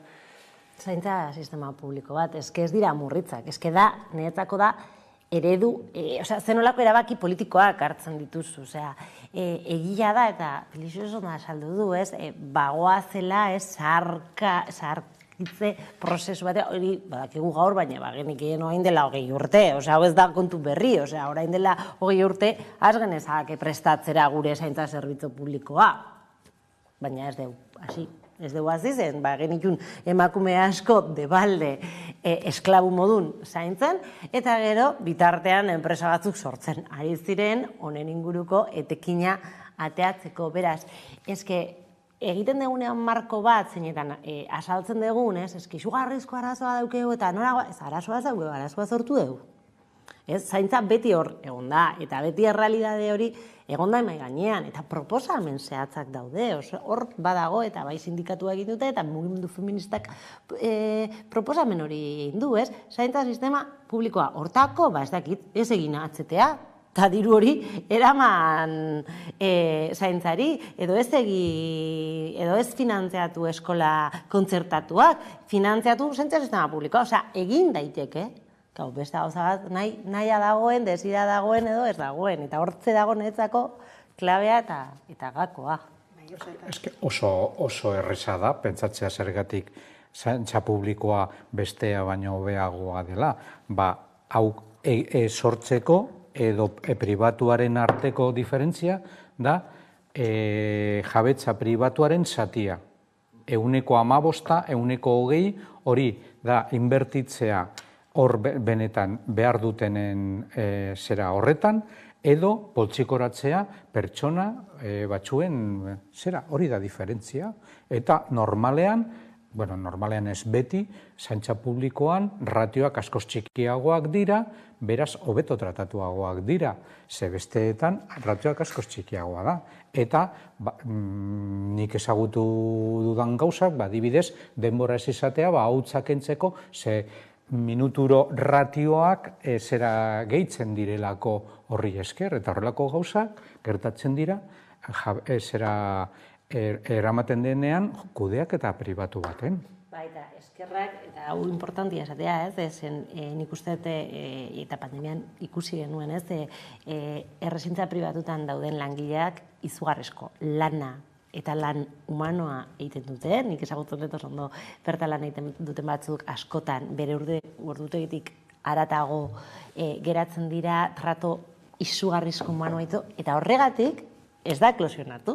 Ez ereduagatik, ereduagatik eklosionatu beharko zen, baina askotan geratzen dira gehiago, edo ez tratatzen dute bere humanidade oso, baina hori ez du izan nahi horrela izan berdin, baizik eta bermatu beharko zen publikotasunetik tratu hori duintasunez eta askok, eta hau esaten dute sindikatuak oso ondo, zenbat emakume izugarrizko, bertako langileek izugarrizko arazo fisiko, psikologiko eta emozionalak dute, bertan lan egiten ari diren kondizioen ondorioengatik. Eta hori ere ez da osasun laborala, eta hau bai esan beharra dago, ez? Naiz eta izugarrizko gauzak egin, geho, ondorioak dare, ez? Eta ez da normala daren bajak eta dagoen frustrazioa sortzen zaie ikusten dutenean hor aurrean dituzten pertsonak behar den guztia edo behar den egoeratan zaintzen ez delako, edo posiblea ez delako, adibidez hori oso ohikoa da. Itxoren barko dugu aldaketa gehiago, edo honek ez zenolako ibilbideak hartzen dituen, eta hor tarteka abiadura handiko trenera biratzen den dirua aipatu dela, Jaurlaritzatik datozen beste berri batzuei helduko diegu, izan ere justu Pedro Sánchezek Espainiako gobernu buruak Europako Batasuneko Kontseiluko presidente hartuko duztaiaren batean, eta zentzu horretan Urkullu lehendakariak ez aprobetxatu du gutun bat bialtzeko eta eskatzeko bertan Atlantikoko makroeskualdea lehenesteko, ez hemen bai gai nagusia agertzen dena badela abiadura handiko trena, Euskal Herriko famatu hori, badaukagu Iñigo Urkulluren korte bat, eta helduko diogu gaiari. Eta ezinezkoa dena da, tren garraio bide kate honetan zulo bat izatea, eta zulo hori izatea Frantziako gobernuak ez duelako betetzen bere konpromiso Europar erakundeen aurrean. Tira ez, hainbatetan entzun dugu Iñigo Urkullu, eta baita ere ez bere alderdeko beste hainbat kide gai honekin asarren, euren beste batzuen errua izango bailitzan bezala ez da inola iristen dizuen honi. Bueno, eske argita gargi hemen daude bi bide, ez? Eta Frantziak ez du nahi, eta EAE nahi du, eta errekerre nahi du. Ja, baina eske Frantziak hartu behar du erakia, orduan egin dezakezu nahi duzuna, ez dagoela prioritatean, ez? Horrela esan zuen Macronek bere momentuan, ez? Claro, gulertzen dut Urkullu, porque azkenean bere proiektu estrella da, eta ziruden oztopo honekin ezela topatuko eta topatu da, ez? Baina niretzako ez da inongo zentzurik honekin segitzea, ez? Garraio bideak beste leku batetik indartu behar dira, ez? Beste erabiltzaile bati begira eta beste behar batzuetara begira, ez? Macronek berak esaten zuen, ez? Atzeratuko zuela pentsipioz 2052 artean egia da Jaurlaritzari, Iñigo Urkulluri zarratu egin zaiola bai Europarako bide hori eta baita ere, ez? Espainiarako bidean bai garraioa ez nola erabili gura zen nola ez, beste hainbat eztabaida izan dira eta badirudi ez dakit EAen bakarrik arituko dela. Gai honek beste batzuek beharrezkoak ez balira, nik uste dut azaltzen duela, zer da, zein den benetako existitzen den kogobernantza. Kogobernantza berez ez dela existitzen, eta estatu propio bat izan arte, hori ez dela posible. Zelan izango da posible horrelako estatu baten azpiko gobernante bat exigitzea Frantziako gobernuko bati horrelako gauzak detuatu ez dagoenean inongo maila eztabaidatzeko gauzak estatuaren indarrez normalean lortzen direla eta funtsezkoa baldin bada berarentzat horrelako gauzak gutxienez tresnak izango lituzke, baina kasu honetan ez dauka, ez da tresna horiek ere eta badirudi ez duela ez da aldarrikatu nahi. Naiz eta bere alderdia burujabetasunaren aldeko bidean egon, ja 125 zera urte eta gero horrelako zera bidera eramaten gaituela eta zer gertatzen da hemen. Eta horren aurreko alternatiba, eskatu beharrean burujabetasuna, bere alternatiba da batzea ondoko erkidegoekin. Nik ez dut ulertzen, zelan ondino zera EAJ bezala aurkezten direla bere leman, ez da, bere izenean, ez dakit. Justu hori esatera ninjoan, ez? Justu presioa egiteko zer eta Kantabriako presidentarekin biltzen da, Asturiasekoarekin, tira ez, hor inguruko tankerako beste presidente batzuekin, ez? Ustez makroeskualde hori sortzeko presioa egingo duelakoan. Bai, eta aliantza bezala sortzen dute gainera, ez? Sortzen dute markoa barregarria da. Federalismo berria. Hoi da, ez? Federalismo berria. Bai, ez, badiru, holan ez, hartzen den estrategia ez da autonomikoa, ez da burujabetza, baina gainera saltzen digute aliantza, ni pixkat damalgarria, iruditzea esan da. Enpoderatu beharrean, hemengo biztanleak, horrelako gauzen atzetik aldarrikatzeko, zelan erkidego bat izan da, eta ez estatu mundu mailako errekonozimendu gabekoa, gertatzen direla horrelako gauzak dira, hoien kontsekutzeak erabakitzen dutenak, edo Parisen daude, edo Madrilen daudelako. Gero bada hor, abiadura handiko trenaren kudeak eta ez, bertoka nola tira ez azken albisteak asko badaude lotuta, hiriburu ezberdinetan egin nahi diren, lurperatu gura diren ez, gune horiekin eta bar, ez azken ez dakit ez, Gasteizen bertan ez, planak ere oraindik burutu gabe badirela, proposamenak egiten dira eta ez direla balizkoak oraindik ere. Bai, eta gainera ez, ari gara ez, izugarrizko eztabaida bat irekitzen, emergentzia klimatiko honi nola ingo diogun aurre ze beharrak ditugun, eta bestaldetik makro megaproiektu hauek, ez, eta inkoherentzia ideologiko eta diskurtzio handia da, ez, ari gara alde batetik, eztabaidatzen, ez, eguneroko garraio publikoa doakoa izan behar da, bermatzeko bere erabilera, ez, autoari limiteak ipini behar diogu, eta aldi berean, ez, horrelako masko strukturak sustatzen egia, izugarrizko dirua kostatzen dutenak, gainera, noiz agigatuko diren ezakigu, hau da, Egiptoko piramideen faraonismo horren baitan dauen ez dakit, igualiko gea eta ez dugu ikusiko, ez, orduan, ez oso kontradiktorioa da oroar, ez? Koherentzia baina hipokresia itzera erabiliko nuen. Nik uste dut oso bere hildo politiko, estrategiko eta ideologikoarekin oso koherenteak dira.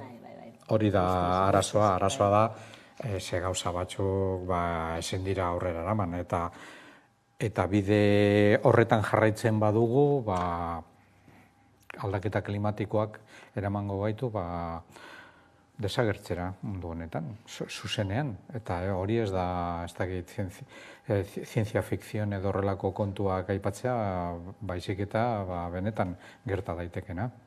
Gainera ibili dira azken asteburu honetan ez, froga ezberdinak egiten sirenekin eta larrialdi klimatikoaren bueltan gero ez, alakoak aldi berean martxan jartzen direnean ez, ez dakit zuek zelako aurre ikuspenak egiten dituzun, da 2022ko nahikoa falta dela ez, eta hala ere ezin esan gertatuko denik ere abiadura handiko trena plantatzen den. Beste data bat edukiko dugula. 2052 da orain dakaguna, baina igual 2025an esaten digute beste 5 urte atzeratzen dela seguramente zen. Hau da gure patu da, ez?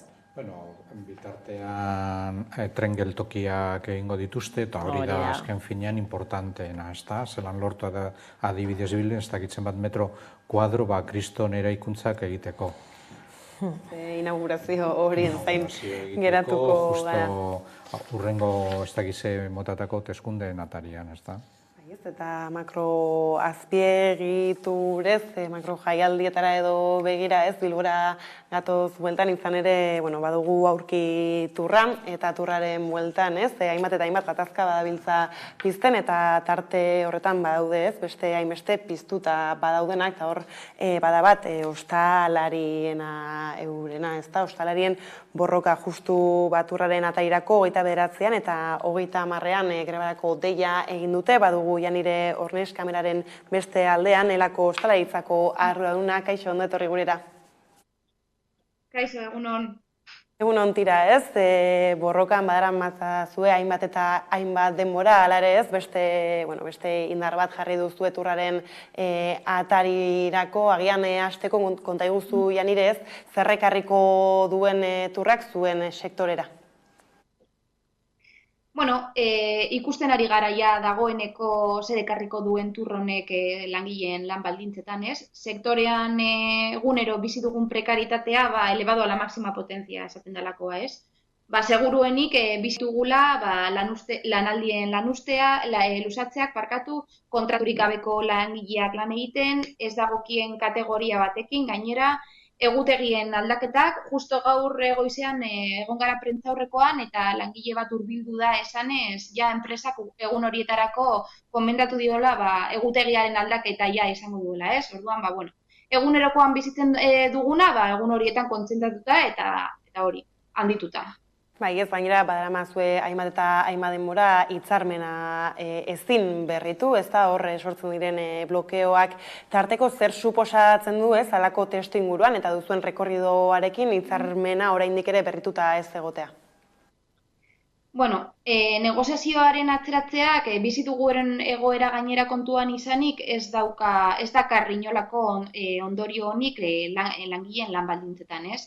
Komentatu duzuenez, 2000 urtetik gaude hitzarmenik gabe, eta kontuan izan behar dugu 2021 eta 2022 urteko KPI-aren batuerak 12% igoera suposatzen du lan baldintzetan, ez? Langileak hitzarmena ez daukaten bitartean, euren lan baldintza, erosahalmena galtzen egongo dira, eta gainera gero ere, negoziazioa luzatzeak, gero atzerakinak negoziatzea komplikatu egiten du, zailagoa bihurtzen du. Bai, ez da zentzu horretan badirudi patronalaren jarrera antzekoa dela, edo zertan da orain patronala, eta horren aurrean ere zuek zein aldarrikapen nagusi dituzue? Bueno, momentuz esatea, patronalak ez duela inolako pausorik eman, izatez otsailetik gaude maila ez dela ospatzen, justo otsailaren 6an egin genuen azkenengo batzarra, eta ordutik ez daukagu patronalaren berririk. Argi utzi duena da patronalak ez duela KPI-aren araberako igoerak proposatuko eta lanaldiaren murrizketa ere horretan ez dela sartuko. Eta guretzako bi puntu horiek oso importanteak dira justo hitzarmen honetan. Izatez, Bizkaiko hitzarmenak dauka 3 herrialdekin alderatuta, Gipuzkoa eta Arabarekin alderatuta lanaldirik handiena, ez? 1750 orduko lanaldia dauka urte batean hitzarmen honek eta gure asmoa da ordu horiek jaistea.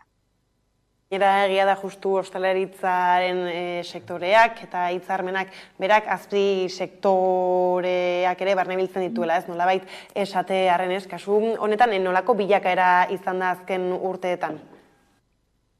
Bai, gogoraraztea hori, Bizkaiko ostalaritzako hitzarmenak 3 mutur dauzkala, ez? Alde batetik ditugu kolektibitateak, hori, jantokietan janaria banatzen, umei janaria banatzen dituzten langileak, autobusean lan egiten duten langileak, ospitaletan, errezidentzietan, hori,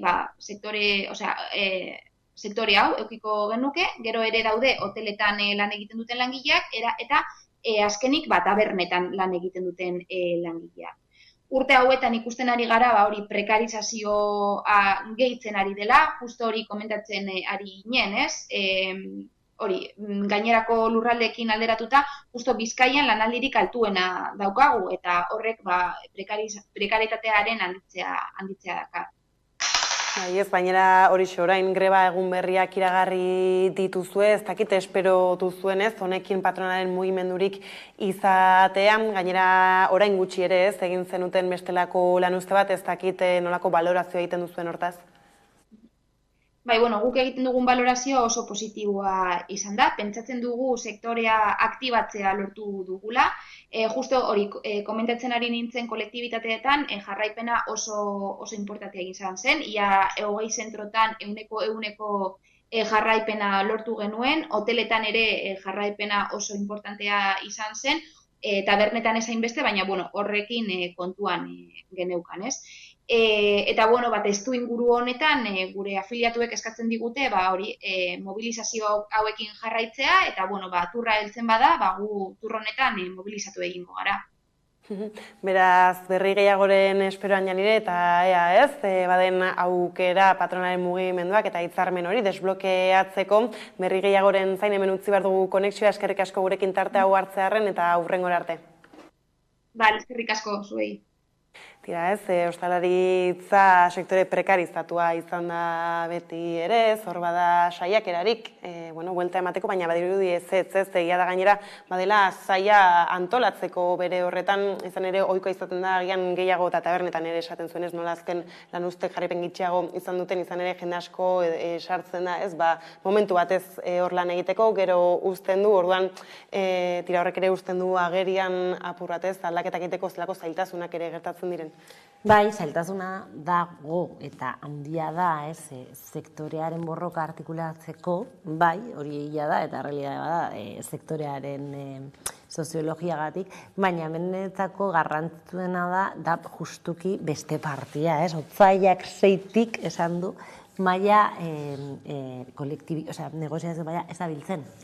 Beraz, beste aldea, alegia patronala ez daukaino intentziorik, negoziaziorik egiteko, eta netzako hau da benetan kezkagarria dana, eta ez da bakarrikan sektore honetan pasatzen, ikusten ari gara azken boladan, konbenio asko, itxarmen asko, ez daudela aktualizatuta Euskal Herrian, eta greba asko ikusi dugu, eta lehen hitz egiten genuen egoiliarren egoeraz, eta justo residentziako langileak egon dira hilabetek eta hilabetek hitzarmenaren hitzarmen berria eskatzen ez, orduan hau da, dagoen errealitate bat, egia da dela sektore bat oso prekarizatua, atemporala, eta kostatzen zaion artikulatzea, hala ere, ikusi dugu ez, grebarak eta mobilizazioak izugarrizko segimendua eduki dutela, baina beste aldetik patronala ez dago inongo desirarik edo konpromisorik. Gainera, ohitu gara inbatean ere, zentzutera patronalak ez duela negoziatu nahi, eta mailak blokeatzen dituela, eta errepikatzen da. Egia da, mobilizatzea horrelako sektore, hain sakabanatuta dagoen sektorea bereziki, oso zela dela. Eta horretaz baliatzen dira, edo baliatzen da patronala, ez negoziatzeko hori alde batetik. Bestetik, gogoratu baino ez du egin behar, pandemia garaian zelan egiten zuten negar horrelako sektoreko jabeek, esan nahi dut, lotura gehiago jarriko bagenie laguntza publikoi horren kontuei agian bidea erresteko zitzaien orain benetan langilei, hori alde batetik, zelan okupatu egin dute hainbat kaleetan esparru publikoa eta mesede egin zaie hori garai txarra bizi zutelako eta horren truke behitu nolabait zein da gizarte erantzuna, eta gero hirugarren kontua dela aldarrikatzen denean zenbat diru ekartzen duen baturra hemen zera antolatzea, horrelako kontuak ez dira inoiz gardenak egiten, alde batetik ez dakigu zenbat kostatzen duen horrelako ekintza erraldoia. Tur bezalako, zenbat kostatzen zaigu esan nahi dut, jakina, edozein biztanleri adibidez, gero suposatzen dut, aipatuko dugu ertzaintzaren kontua, baina ertzaintza mugitzea, hori da diru publikoarekin, azken finean pribatua den ekitaldi bat finantziatzea. Baina gero, egin behar dugu, nortzuek lortuka duten horren alde positiboa ekonomikoki hitz egin da. Eta zelan banatzen den alde positibo hori, ez da? Bai, ez baina justu ostalaritzaren sektorean nola hotelak eta antzekoak ere sartzen diren, ez? Bilbotik turra urtengo den horretan entzun ditugu zelako prezioak manejatzen diren, ez? Bat egun horietan milun pasatze arren eta langileak prekarizatuago naiz eta logela batek agian, ez? 1.000 euro balio. Claro, es que berriz ere eredua, ez? Beti ematen digu buelta gai berdinari, ez? Ez ostalaritzarekin pasatzen zeguna, batetik ez, hitzarmena ez dago gunenatua, baldintza laboralak txarra dira, baina liberean ere sortzen ari gara kontsumo eredu bat, zeinetan uste dugu taberna beti irekita egon behar dela, ni oain nahi dut Coca-Cola bat, eta nahi dut hemen eta beko tabernan, eta berdintzait igandea den, berdintzait gaueko 10 diren, eta noa orduan ere, nik uste hori sortu duela kultura, kontsumo kultura bat, oso perbertsoa, eta ere sortzen duela horrelako egoerak, ez da logikoa normala iruditu zena, beti, astelehenetik igandera arte gure beko taberna familiarra irekita egotia, noiz deskantzatzen da? Zer, deskantzatzea da eskubide bat aldi beren, ez? Orduan nik uste hemen dagoela batetik borroka sindikal puroa, egin behar dana, ez? Eta patronala eseri behar da, ez, kapila igotzeko, itxarmena eguneratzeko, eta delakoa, eta bestetik badago hemen eztabaida oso struktural bat, eta da justuki gure aisialdi eredu makro-ultra kapitalista eta urgentekoa, ez? Eta horri ere heldu behar diogu. Kaina hartu alizatea da nolabaiteko lakrua margolariak zera idatzi pintatu zuena bere garaian eta oinagian hori askatasunaren bandera eraman beharrean kainaren irudia aldarrikatzen dela, ez da hori da gure filosofia, zuk ondo deskribatu duzun filosofia horren leroa, ez da. Sektore honen greba deialdiak ere badakarte kontsumorako greba hor ez, zaiago gizarteak alakori erantzuteko. Bai, hori da, zaintza greba eta konsumo greba beti dira zaienak, ez? Baina, nik uste hori oso prekarizatua den sektorea da, eta ere bada sektore bat oso ohituta dagoela modu ilegalean lan egitera, ez? Nik izan naiz tabernaria eta uste taberna bakar batean kontraturekin lan egin dudalan ere bizitzan zehar, ez? Orduan guzti hori heldu egin behar zaio, ez? Azkenean, eskubideak ez dituen, sikiera greba eskubidea ez dituen langile asko lan egiten dute ostalaritzan, ez? Horregatik hori ere, bertan dagoen beste oztopo bat, edo errealidade bat ere, bada. Ez da ikusiko ditu aldaketak, izan ere oraindik ere justu Bizkaiara bakarrik, ez da iritsi tiket, famatu egin den tiket... Araban badago eta sufritzen ari da. Eta ikusi beharko da ere, zer nolako bilakara hartzen duen honek, izan ere, asarreak asko eta asko izan dira bai Araban zein Gipuzkoan gai honekin. Dudarik gabe. Eta, turra eta ostalaritza aipatuta gainera bada hor beste alde bat, izan ere turretik eginda eskaria, badira festak hainbat eta hainbat tokitan, turrarekin batera, Euskal Herriko txoko hainbat zeharkatuko ditu, eta deialdiak ere egin dira, ez? Tabernak, derrigortasunak, tabernak sarratzeko turrei igaro bitartean ez dakiden nola ikusten duzuen hau sopelako jaiak dira adibidez, eta agindua izan da, tabernak isteko turra bestatik pasatzen den bitartean. Alde batetik da, ez, kontsuma sustatu eta gero turra dator eta gure eguneroko normala gelditu inbar da. Ez dakit, igual turra ependik ez dan pasatu behar, ez que hemen niretzako kostatzen zaitu, ni badakite Euskal Herrian txirrindularitzako afixio handiago, baina ez que Tour de France eta ez que Euskal Herria ez da Frantzia.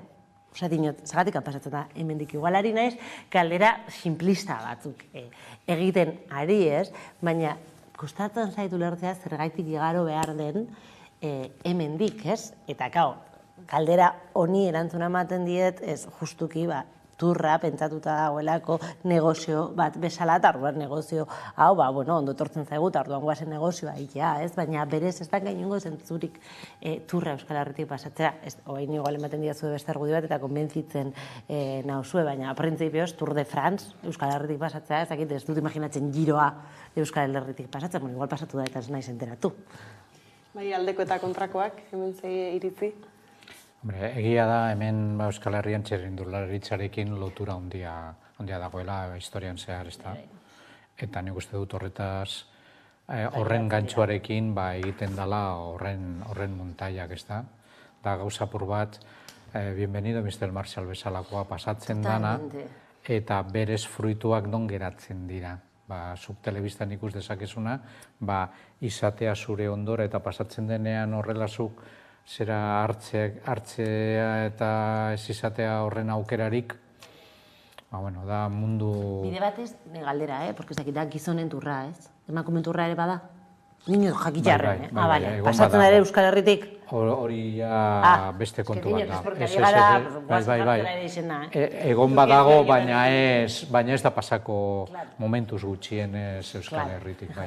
Igual ez egu interesgarria eutzen. Eta gero, tira, horrek erabaki politikoak ere badira, ezta? Eta gainera erabaki politiko ez, edo ez politiko ez ikusteko dugu ere, zer bestelako protesta jaso daitezkeen turraren bueltan, ez? Eta hemen bada beste bat ahotsa altxatzen ari dena, azken hilabete hauetan, eta bada horrez, ertzaintzaren barruan sortu den gatazka, lan gatazka ziran, arazo instituzionala orain.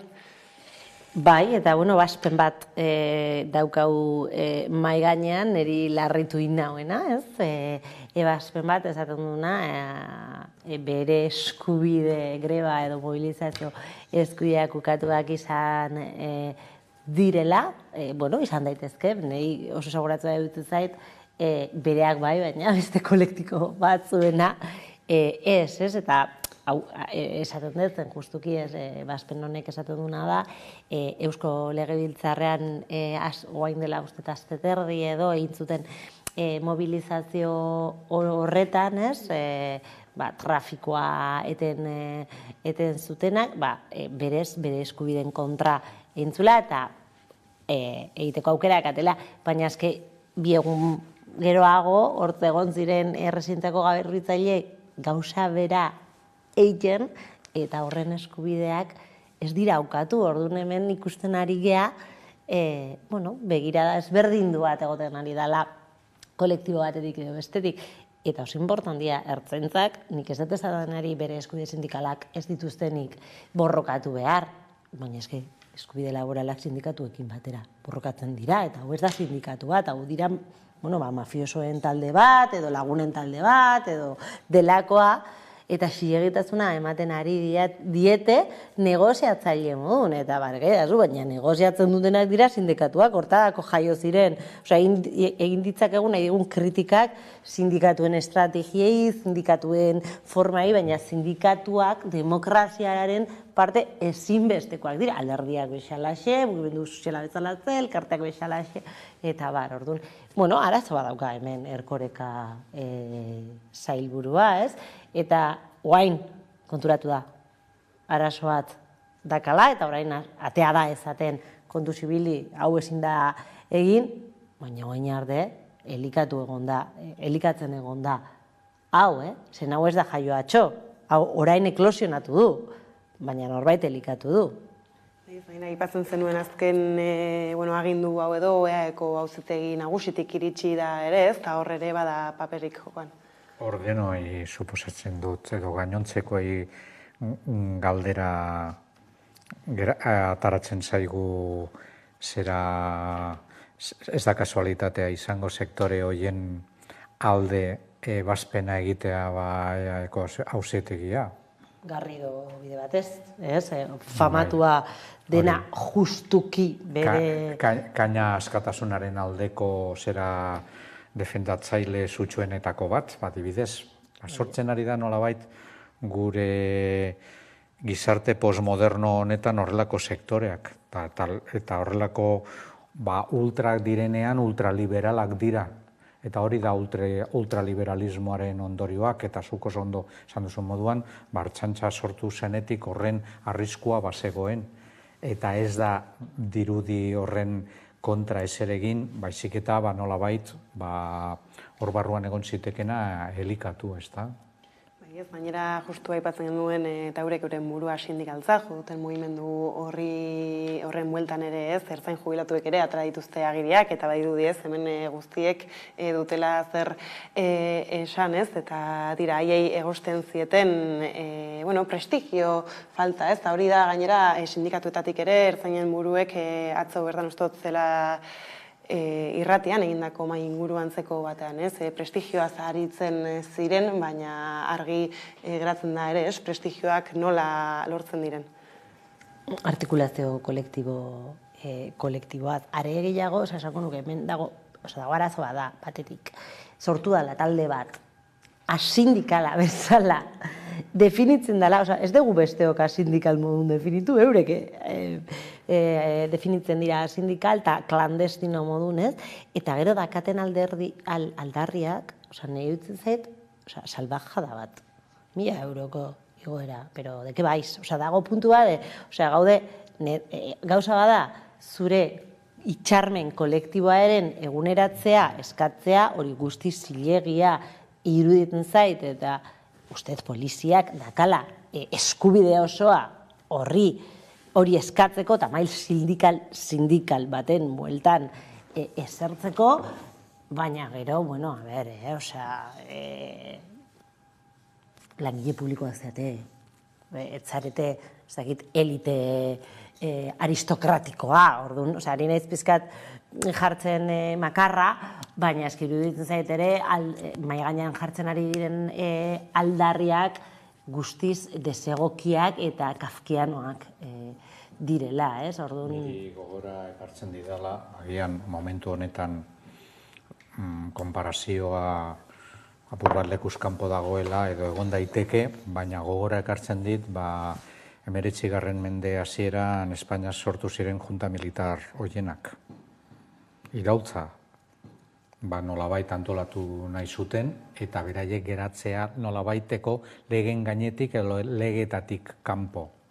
Eta gogora dezagun zelan bukatu zen horrelako mugimenduak Primo de Riveraren diktadurarekin, esan nahi dut. Eta oso esanguratsua da niretzako dituzten keinuak, ez da, adibidez, agerraldietan gizonak, beti gizonak, guztiz gizonak, ez dakit horri irudiak dituzuen hori azaltzeko, erdera hutzean dana, euskeraren aipamenik ez dagoela, eta beste nolabait... Jusapolekin harremana dakate, ez? Jusapolekin harremana dakate, eta argita garbi esaten dute euren estrategiatik elikatzen ari direla, eta Jusapolek fascista utza da, ez? Beraz, fascismotik elikatzen dira. Eta uste duzue ikusita azken egunotan lehendakariak, segurtasun sailburuak eta barrez eman dituzten prentsaurrekoekin eta barrekin honen inguruan gai izango direla epe labur batean honi tentuz heldu eta soluzioa bilatzeko? Nik ez dut ikusten gobernua hartu behar den neurri, errotiko neurriak hartzeko zain, zebehar izango lituzke gai honetan, beraiek nahi ez dituzten aliantzak. Argi dago, parlamentuan dagoen eskerreko zera indarrak bat egingo zuten, baina nik ez dut ikusten PNV bat egiteko horrelako sektorekin. Ikusita gainera, nolabait, EAJ hasi dala apur bat atzera egiten bere alderdi sozialistekin dauzkaten hori, eta maniobratzen nolabait, bada espada Espainian ustelaren 23 aurrera gobernu norabide aldaketa baldin badago, eta badakigu ze artistak diren horrelako mugimenduak orain alde batetik eta gero bestera egiten, ez da? Baina orain gabiltza eurek entzutenez, eredu aldaketa baten beharraz, baina aspaldidanik gizarteak eskatzen duen eredu aldaketa bat bada, ez? Polizian eman beharrekoa eta ikusi beharko dugu, ez? Nola egin duten hori? Bai, baina dira bi gauzak, gauza bada polizia eredua agortua egon daitekin nala ez, nik uste dut agortuta dagoela, eta ze eredura jun behar garen, nik ez dut uste hori lideratu behar duten poliziak, hori da, eztabaida askoz handiagoa, segurtasunaren inguruko eztabaida bat, alderriak egon behar dira, poliziak egon behar dira, baina ere gehiago, ez da, eta honekin importantia da, zen ez diogu eman protagonismo guztia. Eta gero beste gauza da, poliziak eduki dezaketen eskubide laboralak. Eta horiek nola aldarrikatu eta nola borrokatu. Dira, niretzako, bi gauzak eta batzen eta nahazten baditugu komplikatua izan daiteke, egia da, bata da ereduaren eztabaida eta beste da laborala. Eta laboralan sindikatuak daude. Eta ertzaintzak badauka sindikatu propio bat, eta sindikatu majoritario batean ere badauka errepresentazioa. Eta orain sortu da mugimendu fascista bat eta horrela deitu behar diogu, bere gain hartzen duela borroka horren lidergoa, autoridadea, eta hori moztu behar da. Karo, hemen, leheno planteatzen zenun galera oso interesgarria da. Moztu daiteke, moztuko dute, hau da, nik erantzuten ez dakidana, ez? Batetik, mugimendua bera, ze tamaina dakan, eta ze aliantzak ditun, ez dakigu oso ondo, dakigu aliantza batzuk, gizonak direla batez ere ikusten ari gea, baina nolakoa da mugimendua eta benetan ze kapazitatea daukan ertzaintzen barruan, niba duket zentzazioa, ertzaintzazko arabatu direla, bestera batzeko ere altziran, baina lidergori ere eramaten dut ertzaintza, orduan ez dakigu. Eta gero ere ez dakigu oso argi, zein dan segurtasun sailburuaren estrategia hau ahultzeko. Zen nire sentsazioa da, atera da larkoreka, herrieta bizkat botatzen, ja bale, baina ez dute gelditu nahi, orduan nola geldituko dugu hau. Orduan hortako ere behar dugu, segurtasun sailburuak ze estrategia eukiko duen, edo zilegitasuna ematen dien, edo ez, edo ze puntura arte ematen dien, edo ez, orduan. Nik uste dut galdera gehiago ditugula erantzunak, baina nerik eskatzeko moduko gaia iruditzen zaitez. Ez ikusiko du Serbiak ere hartzen duen kontu honek, beste guztiek baita ere, beraz elkartuko gara berriro hemen beste egun batean eta helduko diegu. Eta horixe beraz honekin hemen utzi behar dugu gaurko solasaldia, eskerrik asko biei gaur gurekin izatearren, eta orain jarraian eguneko albistekin bueltatuko gara. Zabalik dagoen leiotik, argi zurbileta gorriskan, mertzet karrikatik gatoz. Potolik ito alain ezkerreko orman, txitxanen aurka orzak, potoli eta ardoa.